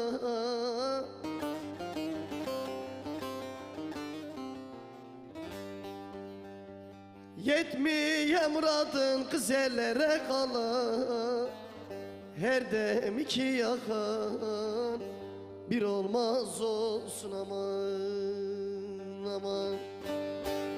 Dilerim ellerin yar koynunda kala, İnşallah iki yakan bir araya gelmez. Her dem iki yakan bir olmaz olsun aman aman. Malatya eline serin dediler, serin dediler. Kerneğin gölüne derin dediler, neyden dediler. Gelenden geçenden ben yar sordum, ben seni sordum.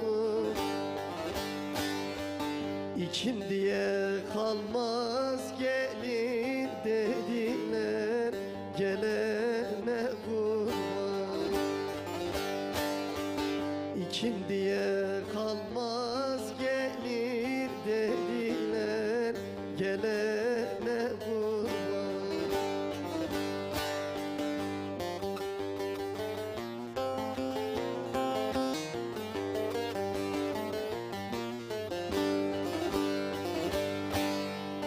Halpuzun altında harman yeri var, neyden yeri var. Sıktırmış kemere ince beli var, neyden beli var. Ben o yari nerede olsa tanırım, neyden tanırım. Şekerden kaymaktan tatlı dili var, neyden dili var.